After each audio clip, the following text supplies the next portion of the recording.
Good evening, and welcome to tonight's gentle look at one of the most amazing structures in the human body.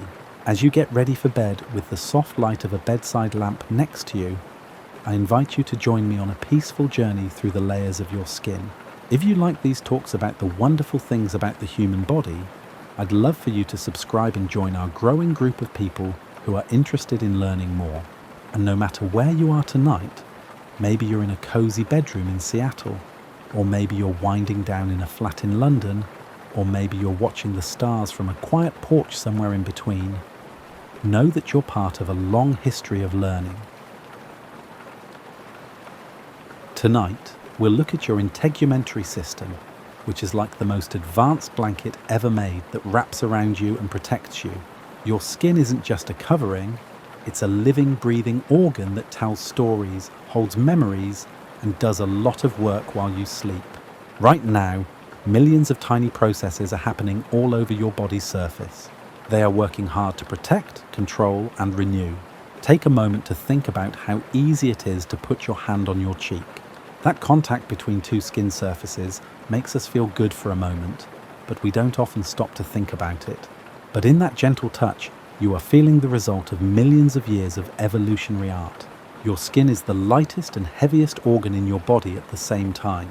It's light enough that you don't notice it most of the time, but it's heavy enough to make up about 16% of your total body weight. Let's start our journey at the very top, where your skin touches the world. The epidermis is the outermost layer of your body. It is where your body's story starts each day. In some places, this amazing boundary is thinner than a piece of paper, but it is your first line of defense against everything from the morning sun to the soft evening breeze that is now touching your face. The epidermis is made up of 5 different sublayers, each with its own personality and purpose. They all work together like the parts of a well-orchestrated symphony. The stratum corneum is at the very top. It is so thin that you could stack 20 of them and still be narrower than a single human hair. Even though this layer is very thin, it does the hard job of keeping the outside world out and your inside world safe. The cells here are no longer alive in the usual way. They've changed into something like tiny roof shingles that overlap and fit together to make a barrier that is both strong and flexible. These cells on the surface of your skin started their journey weeks ago in the deeper layers of your skin. Your skin cells change with the seasons, just like leaves do. In the spring they are bright green, but as they get ready to fall, they change colour. They start out as plump, living things full of the machinery of life, but as they go up, they slowly flatten and harden. When they get to the surface, they have changed into something completely different. Protective plates made mostly of keratin, the same protein that makes up your hair and nails. You lose about 30,000 of these tiny guardians every minute of every day. If that sounds like a lot, think about how tiny flakes of your old skin are falling off right now, like the softest snowfall, making room for new cells that are already on their way up. Because of this constant change, the skin you touched last month is very different from the skin you're touching now. Your body makes a new outer layer about every 4 weeks, but this process slows down as we get older.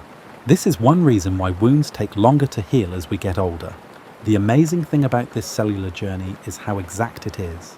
Every cell in your body knows when to start changing, when to let go of its connections to other cells, and when to die for the greater good of your body's protection. There isn't a central command center telling everyone what to do. This is an example of what scientists call emergent behavior, which happens when simple rules followed by individual parts lead to complex good results for the whole system. The stratum lucidum is a layer that is so clear that it got its name from the Latin word for bright or shining. It is mostly found in the thicker skin on your palms and the soles of your feet, which are the parts of your body that come into contact with the world the most. Cells are tightly packed together here, like glass bricks that have been carefully arranged. This makes an extra barrier where you need it most. This layer on your palms and soles tells a story about how humans have changed over time.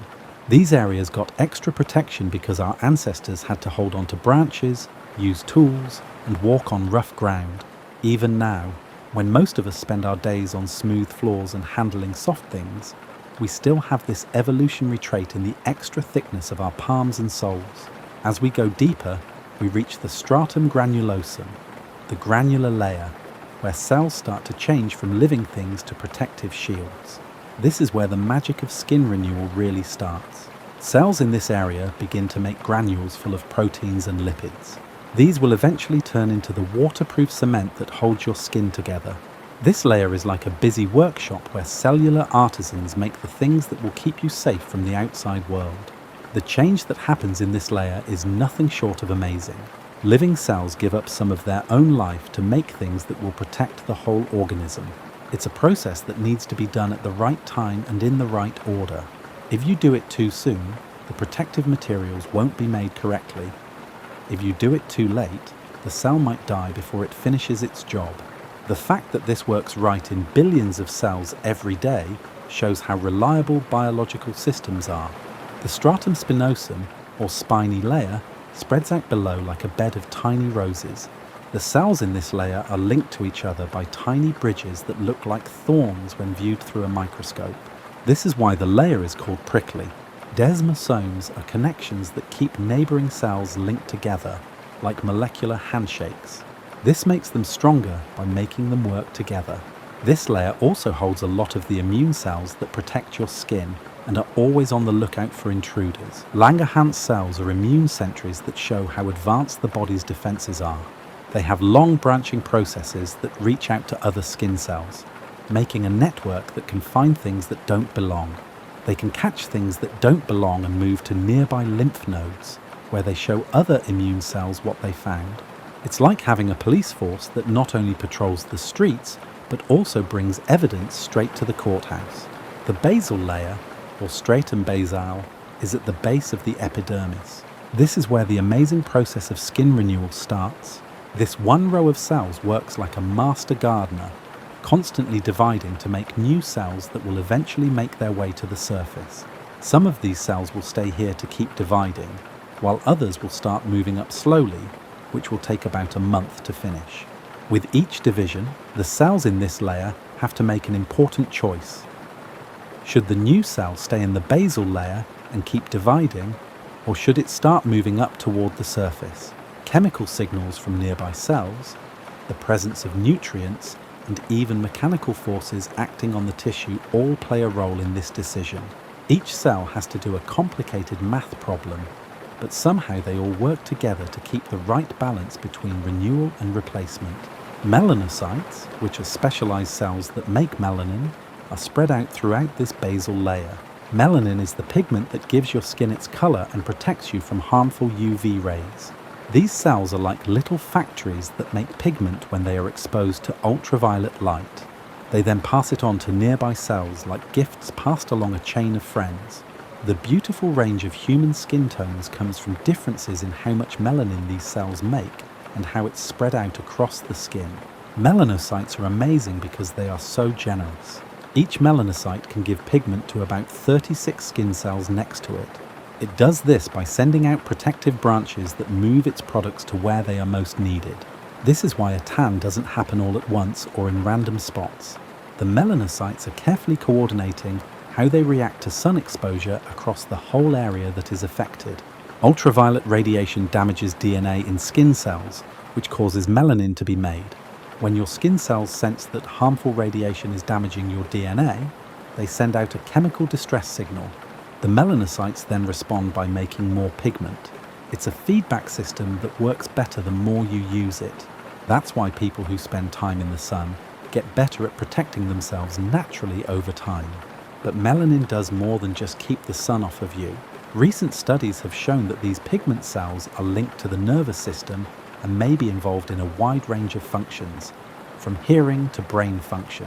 The cells that give your skin its color are evolutionarily related to the cells that make up parts of your nervous system.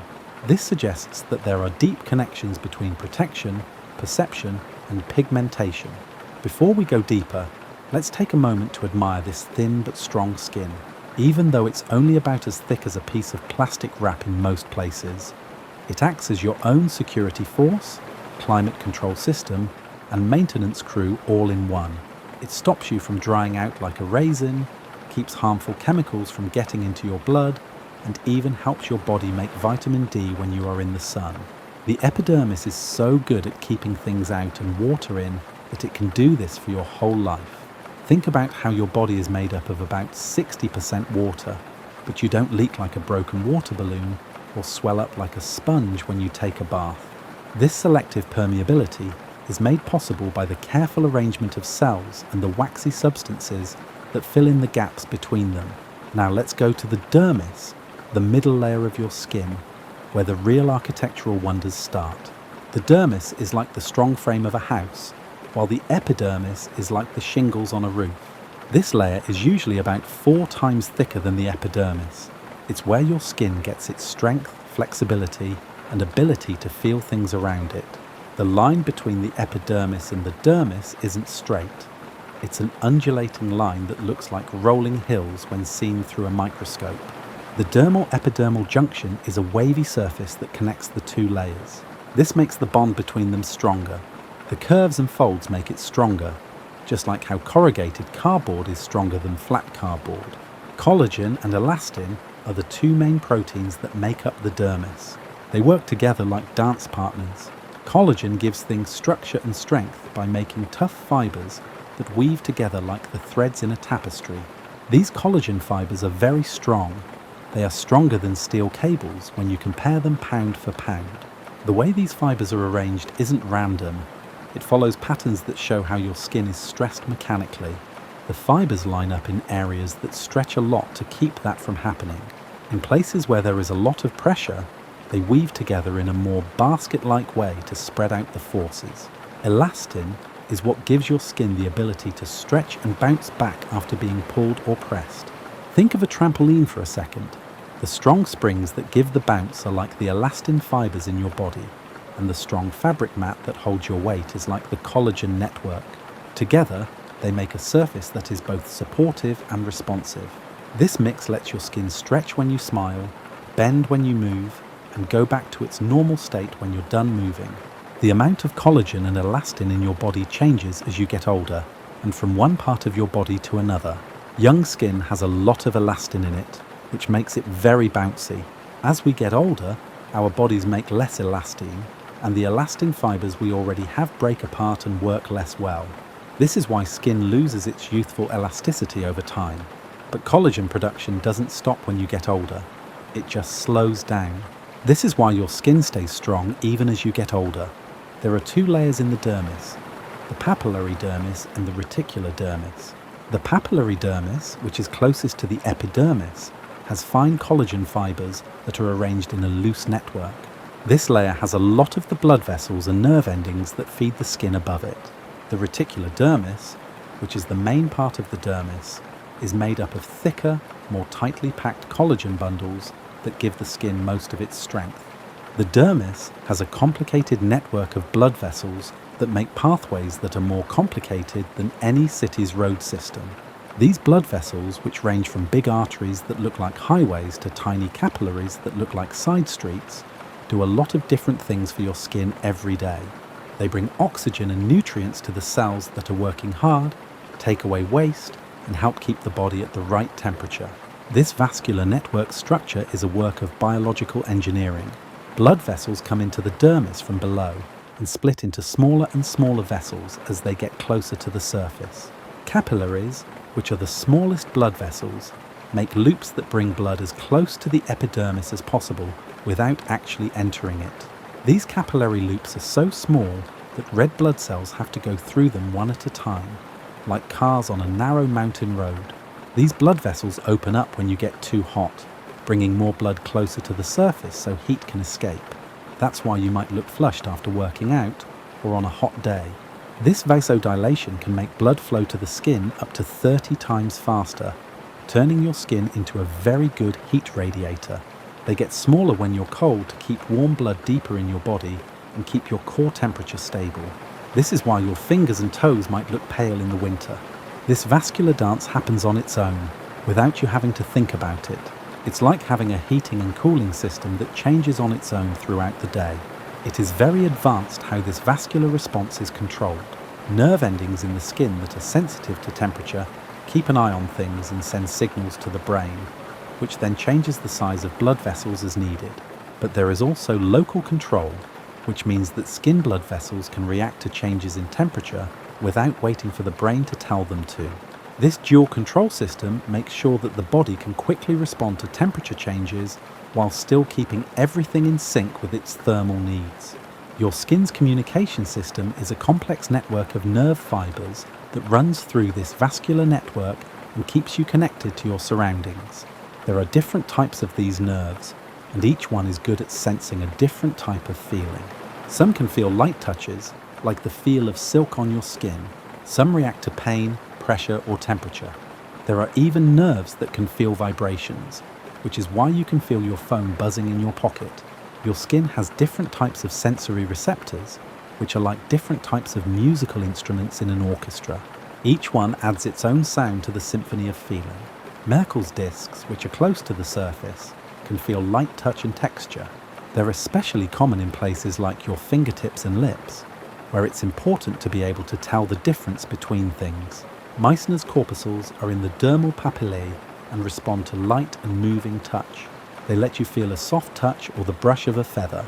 Pacinian corpuscles are onion-shaped structures that sense deep pressure and vibration. They are deeper in the dermis. You can feel the rumble of a truck passing by through the ground because these receptors can pick up vibrations that travel through solid objects. Ruffini endings respond to skin stretching and help you know where your fingers are and how they are moving. The nerve endings in your body have very different levels of sensitivity. For example, your fingertips have about 3,000 touch receptors per square inch, which makes them more sensitive than many scientific tools. Your back, on the other hand, has a lot fewer receptors per square inch. This is why you might not notice a small bug crawling there until it moves to a more sensitive area. Scientists call this difference in sensitivity a sensory homunculus, which is a map of how much brain area is used to process touch sensations from different parts of the body. If you drew a person with body parts that were the right size for how sensitive they are to touch, you'd get a strange creature with huge hands, lips, and tongue, but a small back and legs. Not only do the nerve fibers in your skin send information to your brain, but they also send signals back to your skin. The brain can change how sensitive your skin is by sending signals that make sensory receptors more or less sensitive. This is one way your brain filters sensory information, so you can ignore the feeling of your clothes while still being aware of new or possibly important sensations. The roots of your hair follicles are also in the dermis. Each one is a wonder of biological engineering. Each follicle is like a little factory that makes hair at a rate that depends on where it is and your own genes. Your scalp's follicles might make hair that grows 6 inches a year, but your eyebrow follicles work much more slowly. Follicles in your hair are some of the most active parts of your body. Depending on where they are, they go through cycles of growth, rest, and renewal that can last anywhere from a few months to several years. Most of the time, your hair follicles are in the growth phase, which means they are making hair, but some are resting and others are getting ready to lose their hair and start over. A sebaceous gland, a tiny structure that makes sebum, which is your skin's natural moisturizer, is connected to each hair follicle. People often get sebum wrong and say bad things about it, especially during puberty when hormones can make these glands work too hard. This natural oil, on the other hand, is very useful. It keeps your skin soft and adds another layer of protection against bacteria and other possible invaders. Sebaceous glands are holocrine glands, which means that they make their secretions by breaking down themselves. The cells in the gland fill with oil and then break open, letting their contents flow into the hair follicle. It's a kind of cellular sacrifice that happens all the time in your life. Your body makes sebum at different rates in different places. The highest amounts are on your face and scalp, which are the areas that need the most protection from the outside world. Sebum is made up of more than just oils. It also has wax esters, fatty acids, and other substances that kill germs. Your skin is basically always soaking up a custom-made moisturizer and antibiotic cream. Sebum itself doesn't cause the problems we think of when we think of oily skin. Instead, it's the way it interacts with bacteria and dead skin cells in clogged pores that does. Your sweat glands are also in the dermis. There are two main types of sweat glands, each with its own purpose and characteristics. Most of your body has eccrine glands that make the clear, odorless sweat that cools you down. These glands are especially common on your palms, soles and forehead, which are the parts of your body that need to cool down the most. You have between 2 and 4 million eccrine sweat glands, and when you work out or are in very hot weather, they can make up to 3 liters of sweat an hour. The eccrine glands are very good at what they do. They can take water out of your blood, filter out most of the salts and other dissolved substances, and then send the clean water to the surface of your skin, where it can cool down by evaporating. Evaporating just 1 liter of sweat can cool your body by about 10 degrees Fahrenheit by getting rid of about 580 calories of heat. The apocrine glands, which are mostly in your armpits and groin, make a thicker type of sweat that doesn't smell at first. When bacteria on your skin break down the proteins and fats in this sweat, they release the smell that we all know as body odor. These glands don't really work until puberty, which is interesting. They react to both heat and emotional stress and excitement. Apocrine sweat has pheromones and other chemical signals that might help people talk to each other and attract each other. Even though our sense of smell isn't as good as that of many other animals, studies show that we still use these secretions to send chemical messages to each other. The apocrine glands are actually the last parts of a more complex chemical communication system that our ancestors used before language developed. The way sweat glands are spread out on your body tells the story of how humans have changed over time. Compared to most mammals, our ancestors came up with a strange way to cool off. Instead of panting or looking for shade, humans evolved the ability to cool off by sweating a lot while still being active. This let our ancestors hunt and travel during the hottest parts of the day, when other animals had to take a break. We reach the subcutaneous layer, which is also called the hypodermis, as we go deeper. This is the deepest layer of your integumentary system. It acts as a soft cushion between your skin and the muscles and bones underneath. This layer is mostly made up of fat cells called adipocytes. It keeps you warm, stores energy, and protects your internal structures from damage. People in our culture often look down on the layer of fat under the skin, but it has important biological functions.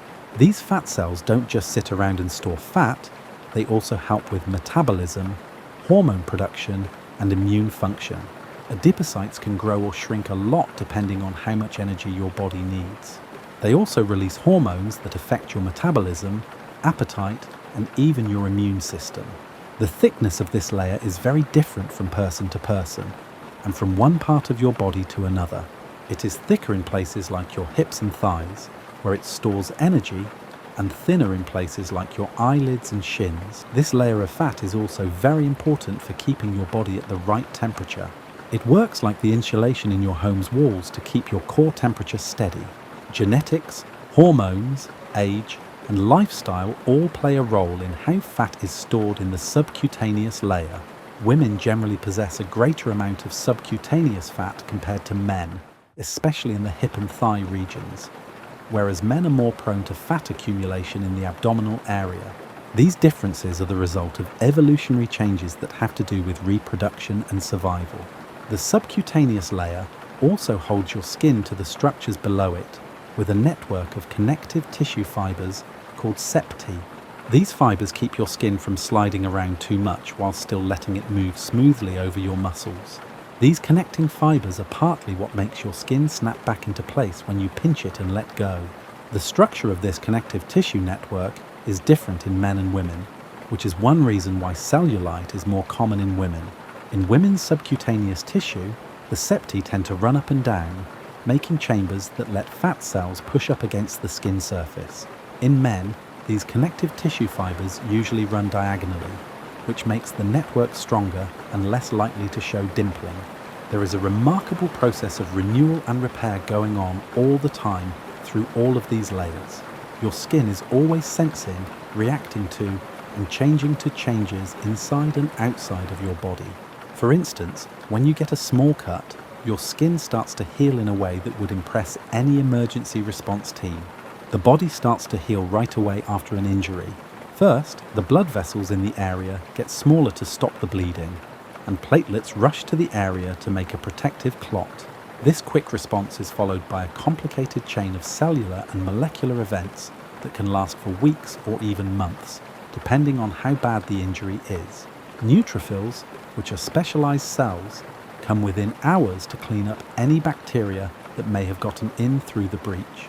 These first responders are like biological hazmat teams because they have strong chemicals that can kill bacteria but also hurt healthy tissue if they aren't used carefully. They work quickly and then die, making room for the next group of cells that will help heal. Macrophages come next and clean up the damaged tissue and cell debris. But macrophages do more than just clean up. They also control the healing process by sending out chemical signals that tell other cells where to go and how to act when they get there. At the same time, cells in the deeper layers of the epidermis get chemical signals telling them to speed up their division and movement. The body makes new cells faster and sends them to the wound site, where they follow chemical trails like ants do when they smell something. New branches begin to grow on blood vessels in the dermis. These branches bring nutrients and oxygen to the tissue that is healing. Fibroblasts, the cells that make collagen, work harder to fix the damaged area by rebuilding its structural framework.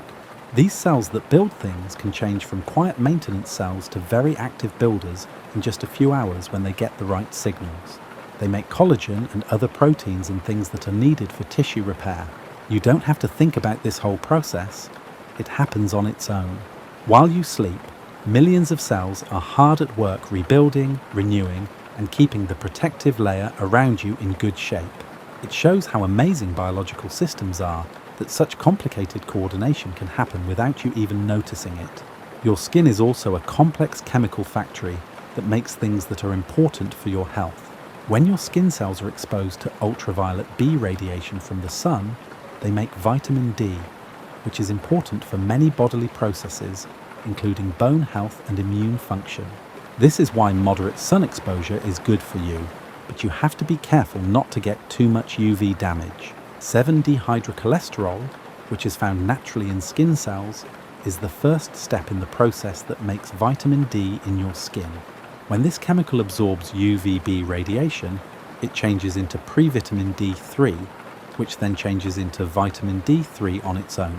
Your liver and kidneys must then process this vitamin D3 before it can become the active hormone that controls how much calcium you absorb and how your bones grow.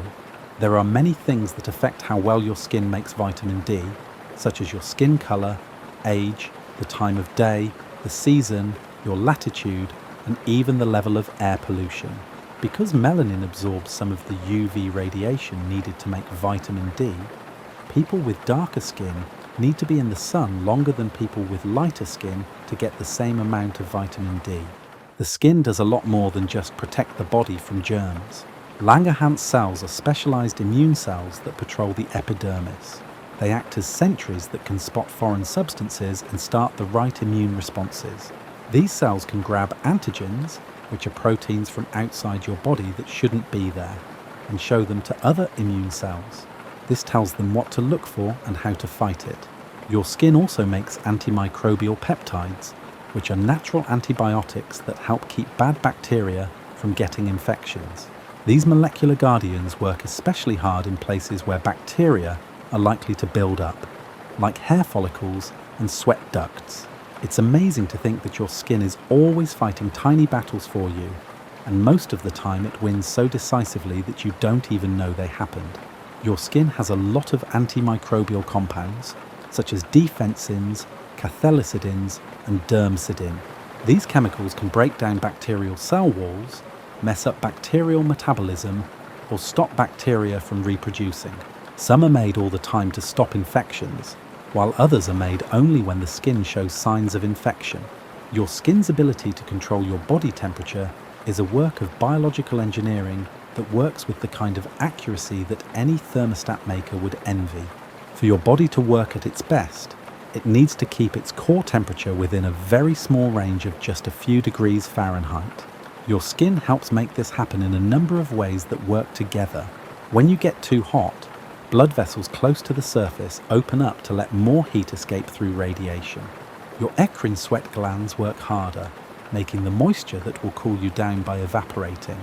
The tiny muscles that connect to your hair follicles, called erector pili muscles, also play a role by relaxing and letting your hairs lie flat against your skin, which makes it less insulated. The opposite happens when you're cold. To keep heat in, blood vessels near the surface get smaller, sweat production goes down, and the same erector pili muscles contract, which makes your hairs stand up and gives you goosebumps. This response doesn't work as well in humans as it did in our furry ancestors, but it's still a cute reminder of where we came from. The sympathetic nervous system controls the goosebump response. This is the same system that controls your fight or flight response. The link between how you feel and how your skin reacts is why you can get goosebumps from more than just being cold. Music, beautiful scenery, or emotional moments can also give you goosebumps. Your skin uses the same process to keep warm as it does to respond to beauty and emotion. It's amazing how well your skin can feel and respond to what's going on around you. Your skin has specialized receptors in different layers that can pick up on more than just the obvious sensations of touch, pressure, and temperature. It can also detect very small changes in texture, vibration, and even the direction of moving stimuli. Some of these receptors change quickly in response to new stimuli. This is why you stop feeling your clothes against your skin shortly after you put them on. This change lets your nervous system pay attention to new or changing sensations while ignoring things that are always there. Some give you constant updates on your pressure and position, which helps you stay aware of where your body is in space. Others only react to changes, letting you know when something new touches your skin or when the way you touch things changes. Your spinal cord and brain do a lot of complicated work to put together sensory information from your skin. Your nervous system doesn't just passively receive touch information, it actively processes, filters, and interprets these signals based on what you expect, what you've experienced before, and the situation. This is why the same physical stimulus can feel different in different situations. In one situation, a light touch might feel nice, but in another, it might be scary. The way these sensory receptors are spread out makes a map of sensitivity that is very different on different parts of your body. Your lips and fingertips are very sensitive because they have a lot of receptors that can pick up on very small details. Your back skin can still feel things, but it has a much coarser resolution, like the difference between an old computer monitor and a high-definition TV. This difference in sensitivity has had a huge impact on human culture. Our fingertips are so sensitive that they can read Braille and make fine art. Because other areas are less sensitive, we can comfortably wear clothes and carry backpacks without being bothered by sensory input all the time. Your skin is also a way for people to show who they are and how they feel. The way your skin ages, the patterns of your freckles and moles, and the scars that tell stories of adventures and accidents all add up to the unique look that makes you who you are. Even identical twins, who have the same genetic makeup, develop unique skin patterns and features over time as their skin reacts to different situations and environments. Skin has a lot more cultural meaning than just who you are. People have decorated, painted, tattooed, and changed their skin in many ways throughout history to show their cultural identity, beliefs, social status, and artistic vision. Because the skin can hold pigments and heal around foreign objects, it has been a living canvas for human creativity in every culture and continent. Tattooing is one of the oldest forms of art. It works by putting pigment particles in the dermis, which are too big for the immune system to get rid of, but small enough to stay in the tissue. The dermal layer doesn't shed cells like the epidermis does, which is why tattoos last. But tattoos do fade over time because immune cells slowly remove some of the pigment particles and the skin naturally ages and changes. Scarification is a form of body art that is done on purpose to make raised scars. It is found in many cultures. This works by damaging the dermis in a controlled way, which heals with extra collagen, making raised, textured patterns. These customs show that people have known for a long time that skin is more than just a protective barrier. It's also a way to communicate, express oneself artistically, and show one's cultural identity. Our skin tells the story of our lives in both obvious and subtle ways as we get older. These changes, like the skin getting thinner, the body making less collagen and elastin, and the cells turning over more slowly, are all normal effects of aging. But knowing how these processes work can help us appreciate how strong this organ is and how well it works for us for many years.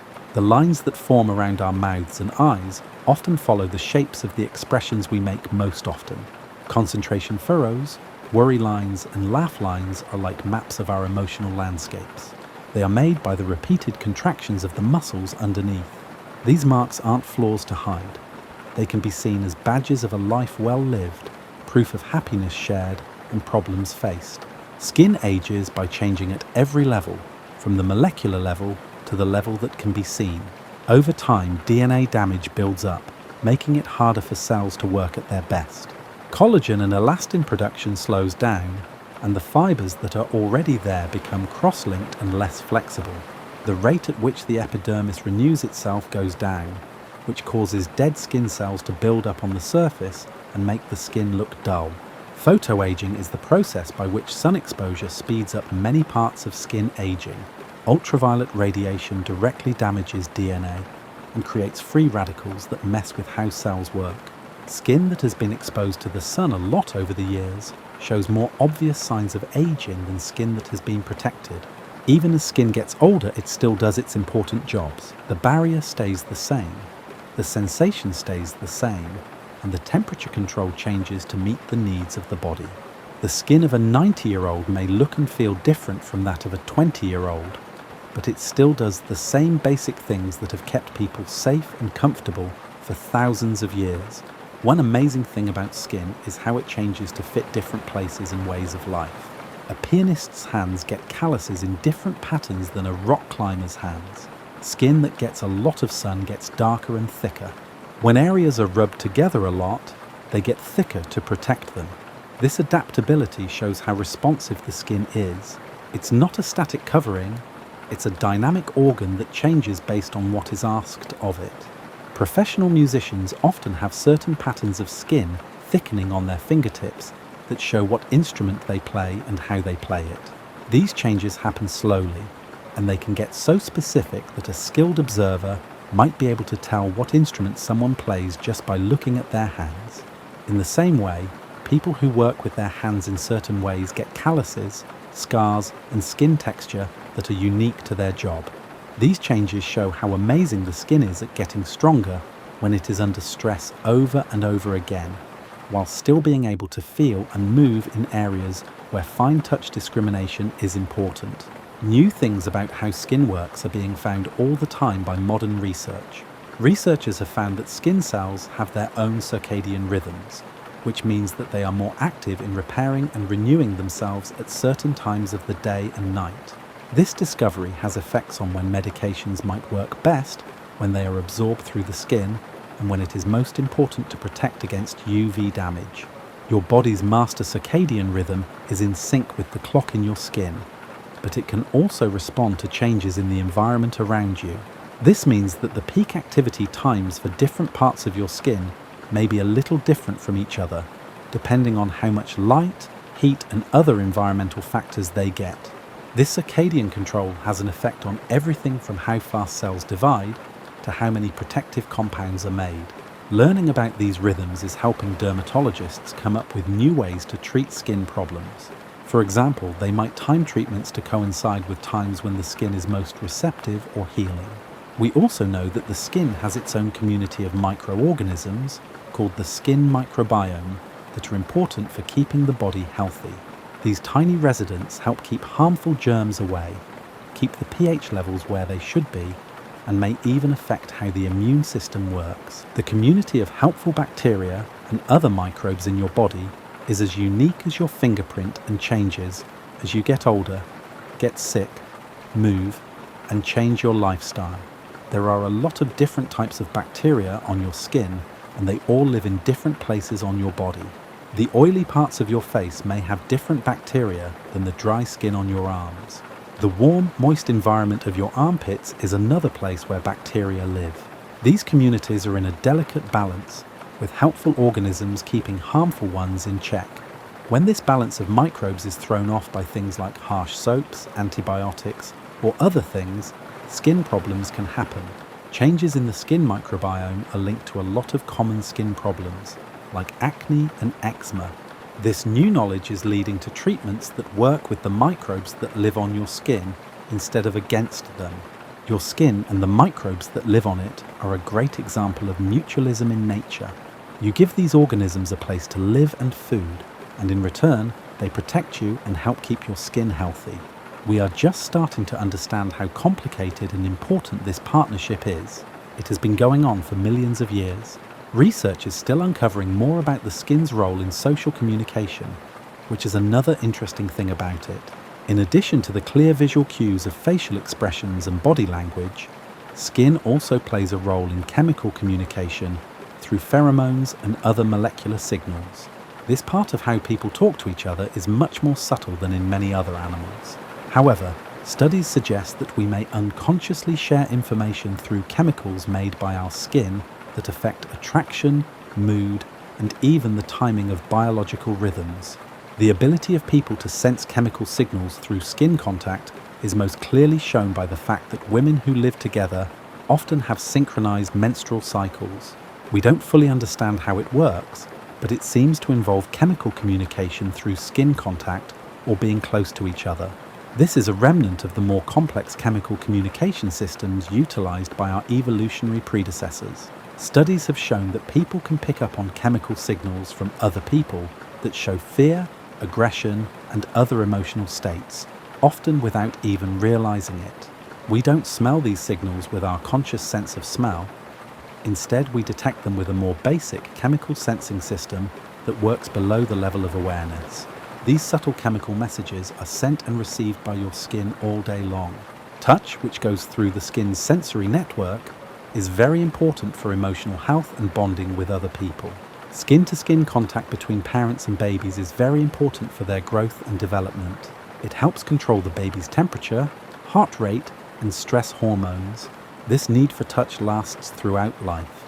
Studies have shown that appropriate physical contact can lower blood pressure, lower stress, and improve immune function. Touch is very important for human growth and development. Compared to premature infants who don't get this kind of touch stimulation, those who do get regular gentle massage through skin contact show better weight gain, better sleep patterns, and better immune function. The skin is the first thing a new person interacts with in the world. It protects them and gives them important sensory experiences that help their brains grow. The skin continues to be very important for controlling emotions and making friends throughout life. Pleasant touch sensations that are processed through skin receptors cause the release of oxytocin, which is sometimes called the bonding hormone. This chemical response helps us understand why caring touch, like massage, hugging, and other forms of touch can have such a big impact on mood and health. People have always known that touch can heal, and now science is proving it. Massage therapy, which mainly works by stimulating skin receptors, has been shown to have effects on pain perception, muscle tension, circulation, and even neurotransmitters that help regulate mood. The skin is really a way for both physical and emotional healing to happen. Different kinds of touch turn on different pathways in the nervous system. One set of nerve fibers and brain areas processes light, gentle touch, while another set processes deeper pressure. This is why different kinds of touch can change your mood and body in so many different ways. A light touch activates the brain's emotional and social processing centers, while a deeper massage pressure activates pathways that help with pain relief and muscle relaxation. The skin's sensitivity to touch also changes depending on how you feel and who you're with. When you're stressed or anxious, your skin may become overly sensitive, which can make normal touch feel bad. On the other hand, good social interactions can make you less sensitive to pain through pathways in the skin. This two-way relationship between emotional state and touch sensitivity shows how closely your skin and nervous system are linked. Different cultures have different ways of touching and accepting skin-to-skin contact, which shows how important it is to society. In some cultures, touching each other is a normal part of socializing, while in others, people keep more space between them. These cultural norms affect how people feel and understand touch, showing that the skin's sensory experiences are affected by more than just biology. They are also affected by learning and social context. The way the skin reacts to changes in the environment shows how flexible and strong it is. When your skin is cold, it doesn't just sit there and deal with the change in temperature, it actively adapts in a number of ways. Blood vessels narrow to keep heat in, hair follicles contract to keep heat in, and skin cells change their metabolic processes so they can work well at lower temperatures. Exposure to high altitudes also causes changes in how the skin works. At high altitudes, the lower oxygen levels and higher levels of ultraviolet radiation cause changes in the metabolism of skin cells and the production of pigments. People who live at high altitudes often have more blood vessels in their skin and make more natural compounds that protect them from the sun. The way skin adapts to different climates is also amazing. People who live in very dry places have skin that is better at holding on to moisture. This is because the barrier function and sebum production have changed. People who live in humid tropical climates may have skin that is better at cooling down because it can sweat and evaporate more quickly. These changes can happen quickly, in a matter of weeks or months, when the environment changes. They can also be longer-term changes that have happened over generations. The differences in skin thickness, colour and oil production among different groups of people are examples of how humans have adapted to different environments over time. The skin can do more than just heal wounds. It can also do amazing things like regenerate and adapt. When skin is rubbed or pressed on a lot, it thickens in the right places to protect itself while staying flexible where it's needed. This response is so accurate that the patterns of callus formation can tell you a lot about how someone uses their hands or feet. The way calluses form is a very interesting example of how smart the skin is. The thickening mostly happens in the stratum corneum and stratum granulosum, which protect the deeper layers that have blood vessels and nerves. It's so precise that calluses only form where they're needed and stay at the right thickness to protect without getting in the way of function. The skin's ability to change its structure in response to certain functional needs is even more amazing. The skin on the feet of professional ballet dancers changes in ways that let them dance en pointe. Musicians develop callus patterns that protect their fingers while still letting them feel what they're playing. These changes are the result of both conscious training and unconscious biological responses working together. The skin can heal some types of scars that can actually make things work better instead of just bringing them back to normal. When done right, wound healing can make tissue stronger than the original skin in some places while keeping normal flexibility and feeling in others. This selective strengthening shows how advanced the skin's repair systems are. People don't always realize how important sleep is for the health and function of the skin. Your skin repairs and renews itself more quickly while you sleep. During deep sleep, growth hormone levels are at their highest. This makes cells divide and proteins in the skin grow faster. This is when most of the day's cellular damage gets fixed, and when new collagen and elastin are made the best. Not getting enough sleep has clear effects on the way skin looks and works. Studies show that people who don't get enough sleep regularly have more wrinkles, uneven skin tone, and less skin elasticity than people who do. Sleep deprivation also weakens the skin's barrier function, which makes it easier for water to escape and makes it less able to protect itself from environmental stressors. The time you sleep is just as important as how long you sleep. Your skin's circadian rhythms tell it when to repair itself, which usually happens during the deep sleep phases that happen early in the night. Not just the amount of sleep you get, but also when you sleep is important. When you sleep, blood flow to your skin increases a lot. This brings nutrients and oxygen to help with repair processes and takes away waste products that build up during the day. People often have a healthy glow after a good night's sleep because their skin is actively renewing itself, not just because they aren't tired. The way your skin reacts to stress shows how closely your mind and body are connected. Long-term stress can hurt your skin in many ways, such as by changing your hormones, lowering your immune system, and changing how blood flows. Stress hormones like cortisol can make it harder for the body to heal and make inflammation worse all over the body. Stress rash is a skin condition that shows how your emotions can affect how your skin works. When you're really stressed, your immune system can go into overdrive, which can cause your skin to become inflamed even when there are no outside irritants. This shows that your skin is more than just a barrier between you and the outside world. It also shows how you feel emotionally and physically. Stress that lasts a long time can also change the balance of good and bad microorganisms that live on your skin. This change can cause a number of skin problems and even lower your immune system's ability to fight off infections, since the skin microbiome helps train and support your immune system. The link between stress and skin healing is especially strong. People who are under a lot of stress for a long time may heal wounds more slowly, and the quality of healing may also suffer. Stress hormones that get in the way of the inflammatory processes that are needed for proper wound healing cause this effect. On the other hand, relaxation techniques and stress reduction can have clear benefits for the health of your skin. People who meditate, do yoga, or use other stress relief methods often have healthier skin, heal faster, and have skin that works better overall. This shows that taking care of your skin means more than just putting things on it. It also means paying attention to your mental and emotional health. The skin's connection to nutrition shows how well it responds to changes inside the body. Your skin's health and look depend on more than just what you put on it. They also depend on what you eat and how well your body uses nutrients. Vitamins, minerals, antioxidants, and essential fatty acids are all important for keeping skin healthy and working properly. Vitamin C is very important for making collagen, and not getting enough of it can make wounds heal slowly and make skin weak. Vitamin A helps cells turn over and repair themselves, while vitamin E is an important antioxidant that protects skin cells from damage. The B vitamins help skin cells break down food and make energy. The skin needs more than just water to stay hydrated.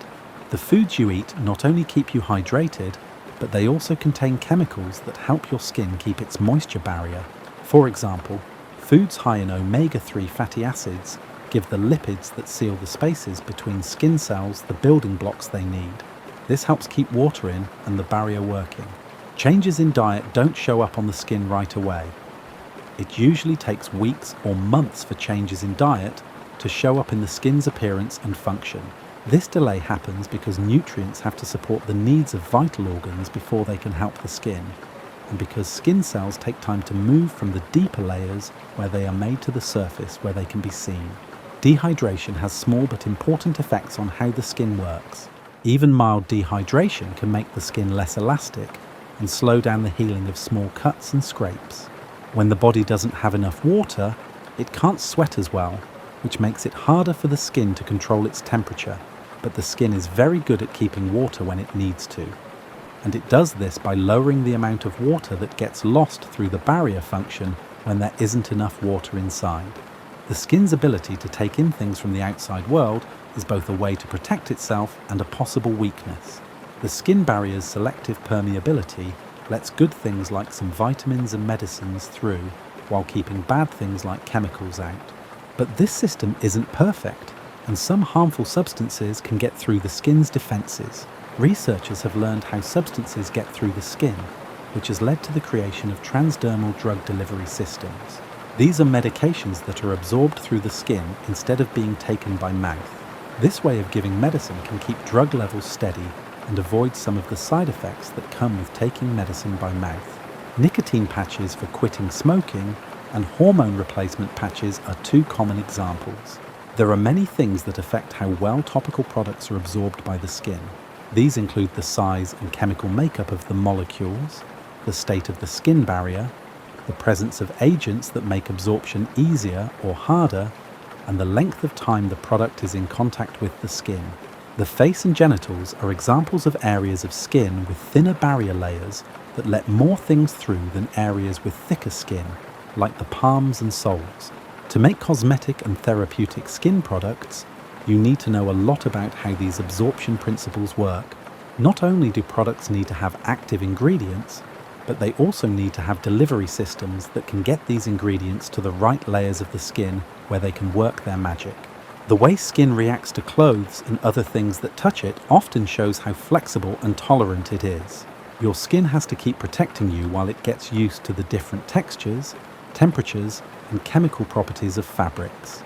The fact that skin can stay healthy while being in constant contact with clothes shows how strong its barrier function is. Different kinds of fabric affect the skin in different ways. Natural fibers like cotton and silk usually let air and moisture move freely, but synthetic materials can hold heat and moisture against the skin.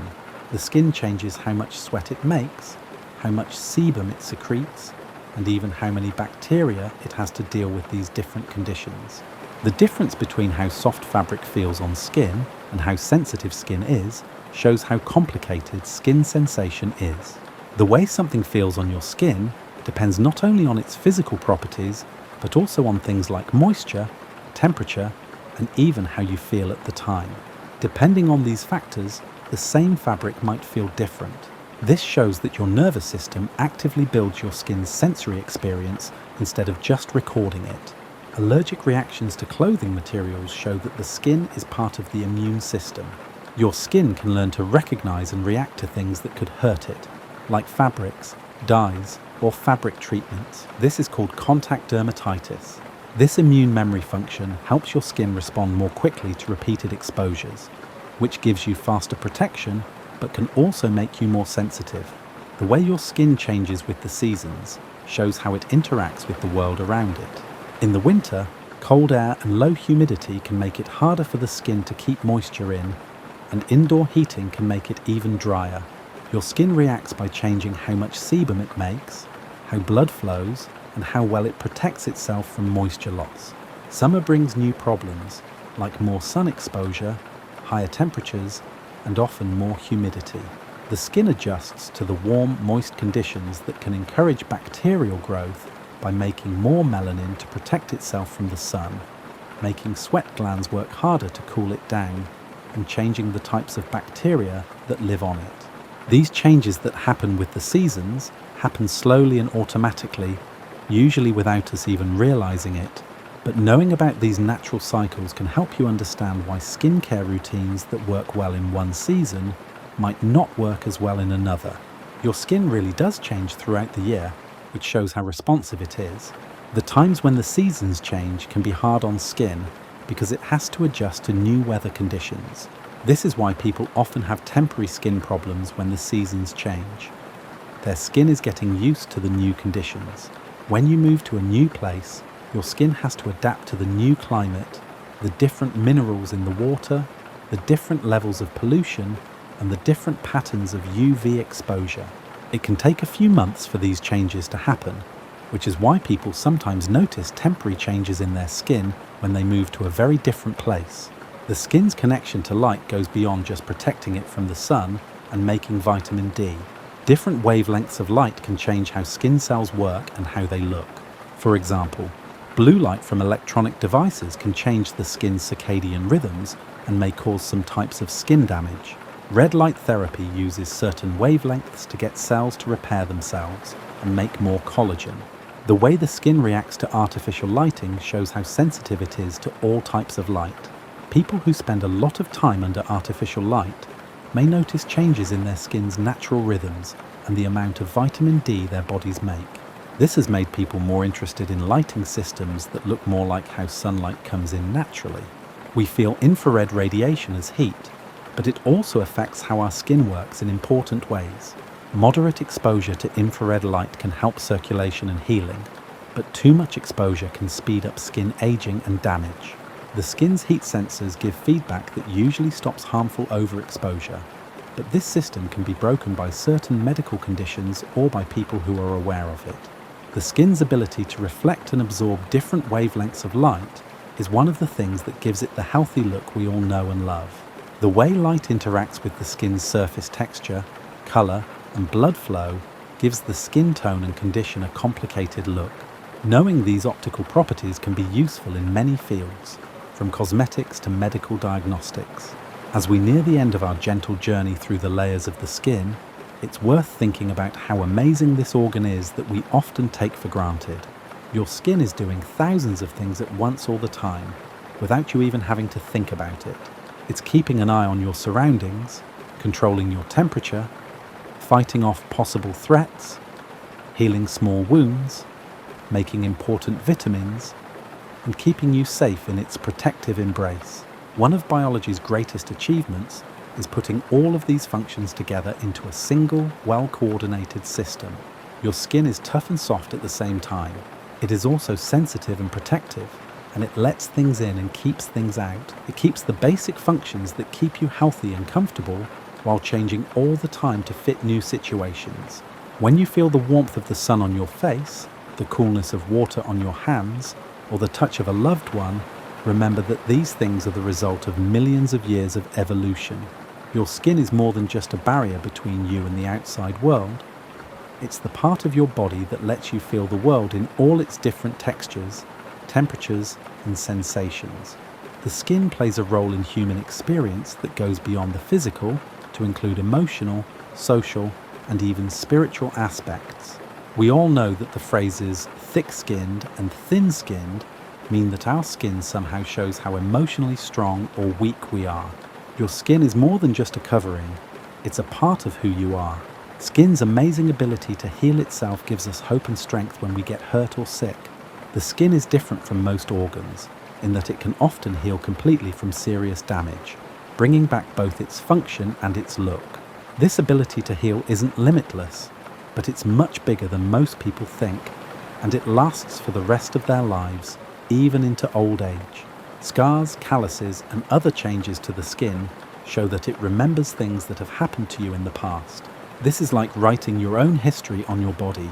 Every mark tells a story of how someone survived, changed, or healed. Instead of seeing these marks as flaws, we could see them as proof of how well your skin protects and preserves you through the ups and downs of life. The fact that human skin comes in so many different colors, textures, thicknesses, and response patterns shows how adaptable this organ system is. What looks like a simple covering is really a complex, highly adaptable biological system that has allowed humans to live in every type of environment on Earth, from the Arctic tundra to the tropical rainforests, and from sea level to the tops of high mountains. Skin science has a bright future, and there are many exciting things that could happen that would help us learn more about and care for this amazing organ. New ways to fix damaged skin may soon be found through research into stem cell therapies, bioengineered skin substitutes, and advanced wound healing techniques. Research on the skin microbiome is showing new ways to stop and treat skin diseases by helping good microbial communities grow.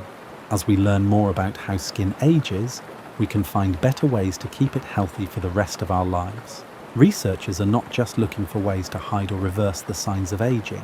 Instead, they are looking for ways to help the skin do its job and adapt as we get older.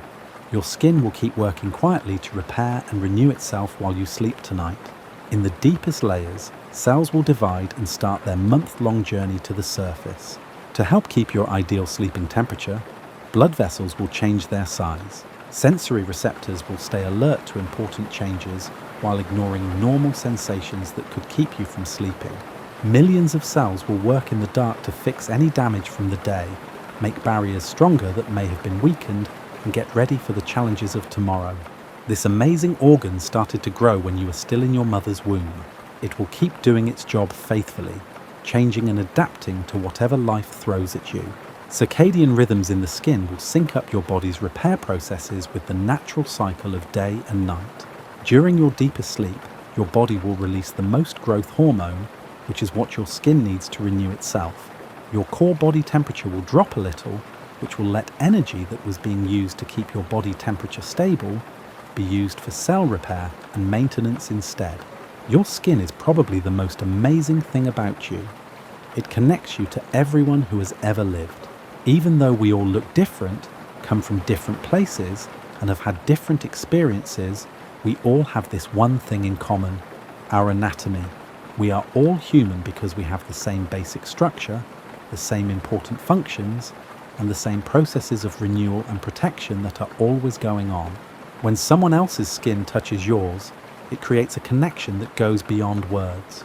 Two complicated biological systems come into contact with each other and talk to each other using pressure, temperature, texture, and even chemical signals.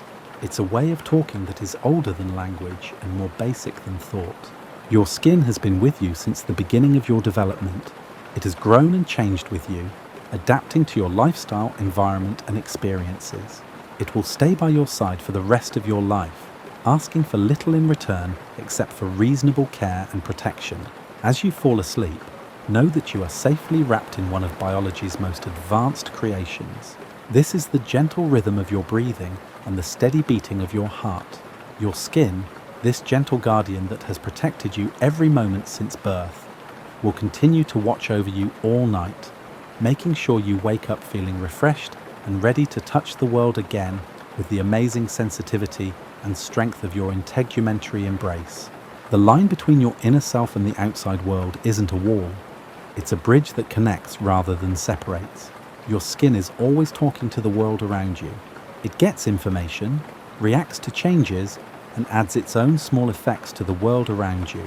When you wake up in the morning, your skin will have renewed itself once more, shedding the cells on the surface from the day before and giving you a fresh interface for the new day.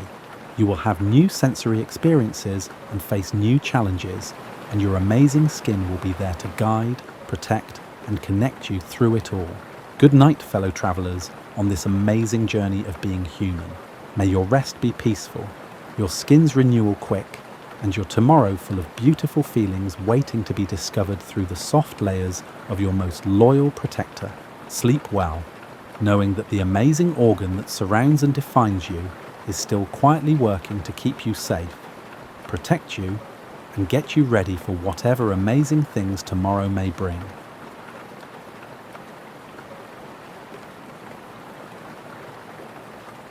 We're starting a very personal journey of discovery.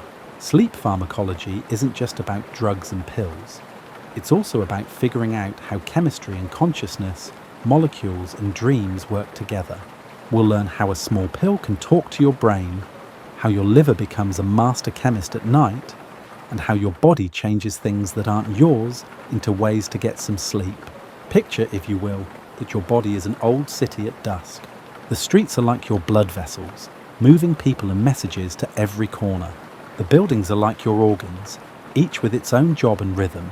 There are billions of people in the world, and they all have their own part to play in the grand symphony of life. And a visitor comes to this city with a promise of sleep. It could be a small blue pill or a clear liquid. What happens next is nothing short of amazing. A story of molecular recognition, chemical change, and biological knowledge that has been honed over millions of years. You start your journey the moment you put that medicine on your tongue. People don't often talk about how drugs work in the mouth, but it's actually the first place our bodies check for drugs. There are tiny blood vessels, called capillaries, that run through the warm, moist area under your tongue. These capillaries are so fine that they look like silk threads woven just below the surface. Scientists call these vessels the sublingual route, which means under the tongue. They offer something very special. Some drugs, especially those that are meant to work quickly, can go right through this thin membrane and into your bloodstream without having to go through your digestive system first. It's a fast track, a VIP entrance to your circulation that can get medicine to your brain in just a few minutes, instead of the hour or more it might take through the stomach. The tissue here is very permeable, which helps us taste and judge food. Now, it also acts as a gateway for medicine. Your saliva is also very important in this first act. This clear fluid comes from 3 pairs of major salivary glands that are hidden around your jaw. It's not just water with some minerals in it. It's a complicated mix of enzymes, proteins, and electrolytes that are all carefully balanced to start the digestion process. These enzymes start working right away when a drug dissolves in your saliva. They can either activate the drug or start breaking it down. The pH level of your saliva, whether it's slightly acidic or alkaline, can affect how quickly some medicines dissolve and are ready to be absorbed. But most sleep medications take the long way around, going down your esophagus in a way that is more complicated than it seems at first. Your esophagus isn't just a tube, it's a muscular tube that moves food and medicine down by using coordinated contractions called peristalsis. These wave-like movements happen automatically and without you having to think about them. They make sure that your medicine gets to your stomach quickly, even if you take it while lying down. The environment in your esophagus can change how well medications are absorbed in small ways. The temperature here is very close to your core body temperature, which is about 98.6 degrees Fahrenheit. This affects how quickly solid medications start to dissolve. Most of the time, liquids only take a few seconds to get through, and pills take 10 to 15 seconds. This means that most of the absorption here is very low, but it's not zero. Some medicines can start to enter your bloodstream even during this short passage. The real change starts when the food gets to your stomach. Your stomach isn't just a simple container, it's a complex chemical lab. It's a muscular sac lined with specialized cells that have evolved to break down everything from tough plant fibers to complex proteins. The stomach juices here are a great example of biological engineering. They have hydrochloric acid that is strong enough to break down metal, but they are carefully buffered and controlled so that they don't hurt your own tissues. The pH of this acidic environment is usually between 1.5 and 3.5, and it serves several purposes in the processing of medications. Some drugs are made to dissolve quickly in this acidic bath. Their outer coatings are made to break apart quickly when they come into contact with stomach acid. Some, on the other hand, are made to not dissolve here. Instead, they are made to go through the whole stomach and dissolve in the small intestine, which is more alkaline. Your stomach's temperature is close to your body's core temperature, which is the best temperature for the enzymatic reactions that start to break down some drugs. Pepsine, the main enzyme in the stomach that breaks down proteins, can also interact with some drugs, especially those that are made of proteins or have protein parts. This isn't always good. For example, pepsin can make some medications less effective. That's why some drugs are made with special coatings to protect them while they are in the stomach. The way your stomach contracts and relaxes affects how well drugs are absorbed. When your stomach is empty, it contracts strongly every 90 to 120 minutes, pushing any leftover particles toward the small intestine. Scientists call these moving motor complexes migrating motor complexes. They can change when and how medicines leave your stomach. A pill taken during one of these contraction phases might be quickly whisked away, while one taken during a quiet period might stay around longer, which could change how much of the drug is absorbed. When you have food in your stomach, the way drugs work is completely different. A meal, especially one with a lot of fat, can make your stomach empty much more slowly, keeping medicines in your stomach for hours instead of minutes. Some drugs, like those that irritate the stomach lining, can benefit from this delay. But for others, like those that need to get to the small intestine quickly to be absorbed properly, it can be a problem. Think of these extended release tablets as little time capsules. They are amazing pieces of pharmaceutical engineering that are the result of decades of research into how to control drug delivery. Engineers have made them with layers that dissolve at different rates, like an onion made of medicine, but this simple comparison doesn't do them justice. Some use osmotic pressure, which has a small chamber that slowly fills with fluid and pushes the medicine out through a hole drilled by a laser at a very controlled rate. Some people use matrix tablets, which are made of a polymer that slowly breaks down or lets the drug spread out over time. These advanced delivery systems aren't just for convenience. They also work with your body's natural rhythms. There are many stages of sleep, from light sleep to deep slow wave sleep to the dreaming stages of REM sleep. You can make extended release formulations that give you medicine during these different phases, so you don't wake up at 3 in the morning when the first dose has worn off. Most medicines go from your stomach to your small intestine, where they really start to work. The small intestine is a long tube that is folded up in your abdomen like an origami masterpiece of biological engineering. It is about 20 feet long. More importantly for drug absorption, the inside of your stomach is covered in millions of tiny finger-like projections called villi. Each villus has even smaller projections called microvilli on top of it. This makes a surface area about the size of a tennis court, all in the small space of your abdominal cavity. Most drugs move from the outside world into your internal circulation through this huge area of absorptive surface. There is nothing random or haphazard about the process. It follows complex biological rules that have been honed over millions of years of evolution. There are special transporters in your intestinal cells that act like tiny molecular doormen. They only let certain things through and keep others out. There are different types of these transporters, and each one has its own strengths. Some are passive, which means that molecules can move down concentration gradients like water flowing downhill. Some, on the other hand, are active and use cellular energy to move molecules across the intestinal barrier, even against concentration gradients, like a molecular escalator moving things up. Some of them help by speeding up the movement of certain molecules that would otherwise move slowly on their own. Our story needs to talk about the P-glycoprotein transporter. This amazing protein works like a biological bouncer, pushing some drugs out of intestinal cells and back into the intestinal lumen, which lowers their absorption. It has been around for a long time and has changed over time to protect us from plant toxins and other harmful things we might eat. But in today's world of drugs, it can sometimes work against us, making helpful drugs less effective. The different parts of your small intestine absorb things in different ways. The duodenum, which is the first part of the small intestine after the stomach, is where most of the iron and calcium are absorbed. It also helps with drug absorption, especially for drugs that are acidic. The jejunum, which is in the middle, is where most of the nutrients and many of the medicines are absorbed. The ileum is the last part of the small intestine. It has special transporters for vitamin B12 and bile acids, but it also helps drugs get into the body, especially those that are meant to be released slowly.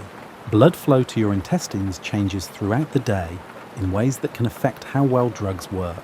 After you eat, blood flow to the intestines increases a lot to help the body absorb nutrients. This improved blood flow may also help the body absorb medicines better, which could make them work better when taken with food. On the other hand, when you're under a lot of stress or doing a lot of physical activity, blood flow to the intestines slows down because your body sends blood to muscles and vital organs instead. This could make drugs less effective. As you move from the duodenum to the ileum, the pH of your intestines changes slowly from slightly acidic to more alkaline. This change in pH affects where different medicines can be absorbed. The lower small intestine is more alkaline, which makes it easier for basic drugs to get into the body. The duodenum, on the other hand, is more acidic, which makes it easier for acidic drugs to get into the body. When pharmaceutical chemists make drug formulations, they use these differences to their advantage. For example, they might make enteric coatings that only dissolve at certain pH ranges. Once medicines pass through the wall of the intestines, they don't go right into your bloodstream. First, they have to go through the portal circulation, which is a special blood vessel system that moves blood from the intestines straight to the liver. This portal system checks the quality of the substances that your gut absorbs and makes sure that the liver processes them before they can get to the rest of your body. First-pass metabolism is the first time a drug goes through the liver. It can have a big effect on how much of the active drug gets into your bloodstream. During this first encounter with the liver, some drugs are broken down so much that only a small amount of the original compound is left to have therapeutic effects. This is why some drugs that work well when injected don't work when you take them by mouth. They get broken down in the liver the first time they go through it. The liver, which is about 3 pounds and sits under your right ribs, quietly plays the role of the main pharmacist in your body's drug drama. This amazing organ is made up of functional units called lobules. Each lobule is a hexagonal arrangement of liver cells called hepatocytes. The liver is where most drugs are broken down in the body because it has the most drug metabolizing enzymes. Our story should give special attention to the cytochrome P450 enzyme system. The names of these enzymes, like CYP3A4, CYP2D6, and CYP1A2, sound technical, but they are the molecular machinery that breaks down most of the drugs we take. These enzymes can do amazing things to chemicals, like adding oxygen atoms, taking away chemical groups, or breaking up big molecules into smaller pieces. It's interesting that these enzymes didn't evolve to break down modern drugs. Over millions of years, they evolved to help our ancestors get rid of plant compounds, environmental toxins, and other things that weren't from their own bodies. It's a happy coincidence that they can effectively process modern synthetic drugs. This may also show that all organic chemistry is basically the same, whether it happens in plants, labs, or living things. Your liver doesn't work at the same speed all day. It follows circadian rhythms, which are internal clocks that sync up biological processes with the cycle of day and night. This is true for almost every organ in your body. Drug metabolizing enzymes work differently at different times of the day. They are usually most active during the day, when we are most likely to be eating and coming into contact with new substances, and less active at night, when we are sleeping and fasting. This change in liver function over the course of a day is why taking the same dose of a sleep aid at different times might have slightly different effects. Your liver's internal biological clock may process a dose taken at 10 p.m. differently than one taken at midnight. This is not only because of when you go to sleep. In the field of chronopharmacology, which studies how biological timing affects drug action, it is becoming more and more important to understand these rhythms. The liver's processing of drugs does more than just get rid of them. The liver can change a prodrug, which is an inactive form of a drug, into its active form. These prodrugs are like Trojan horses for drugs. They are inactive compounds that the liver changes into their active forms only after they have been absorbed and processed. This method can help drugs get into the body better, lower the risk of side effects, or give you more control over when and where a drug becomes active. Sometimes, the liver starts to get drugs ready for removal by adding chemical groups that make them easier for your kidneys to filter out of your body.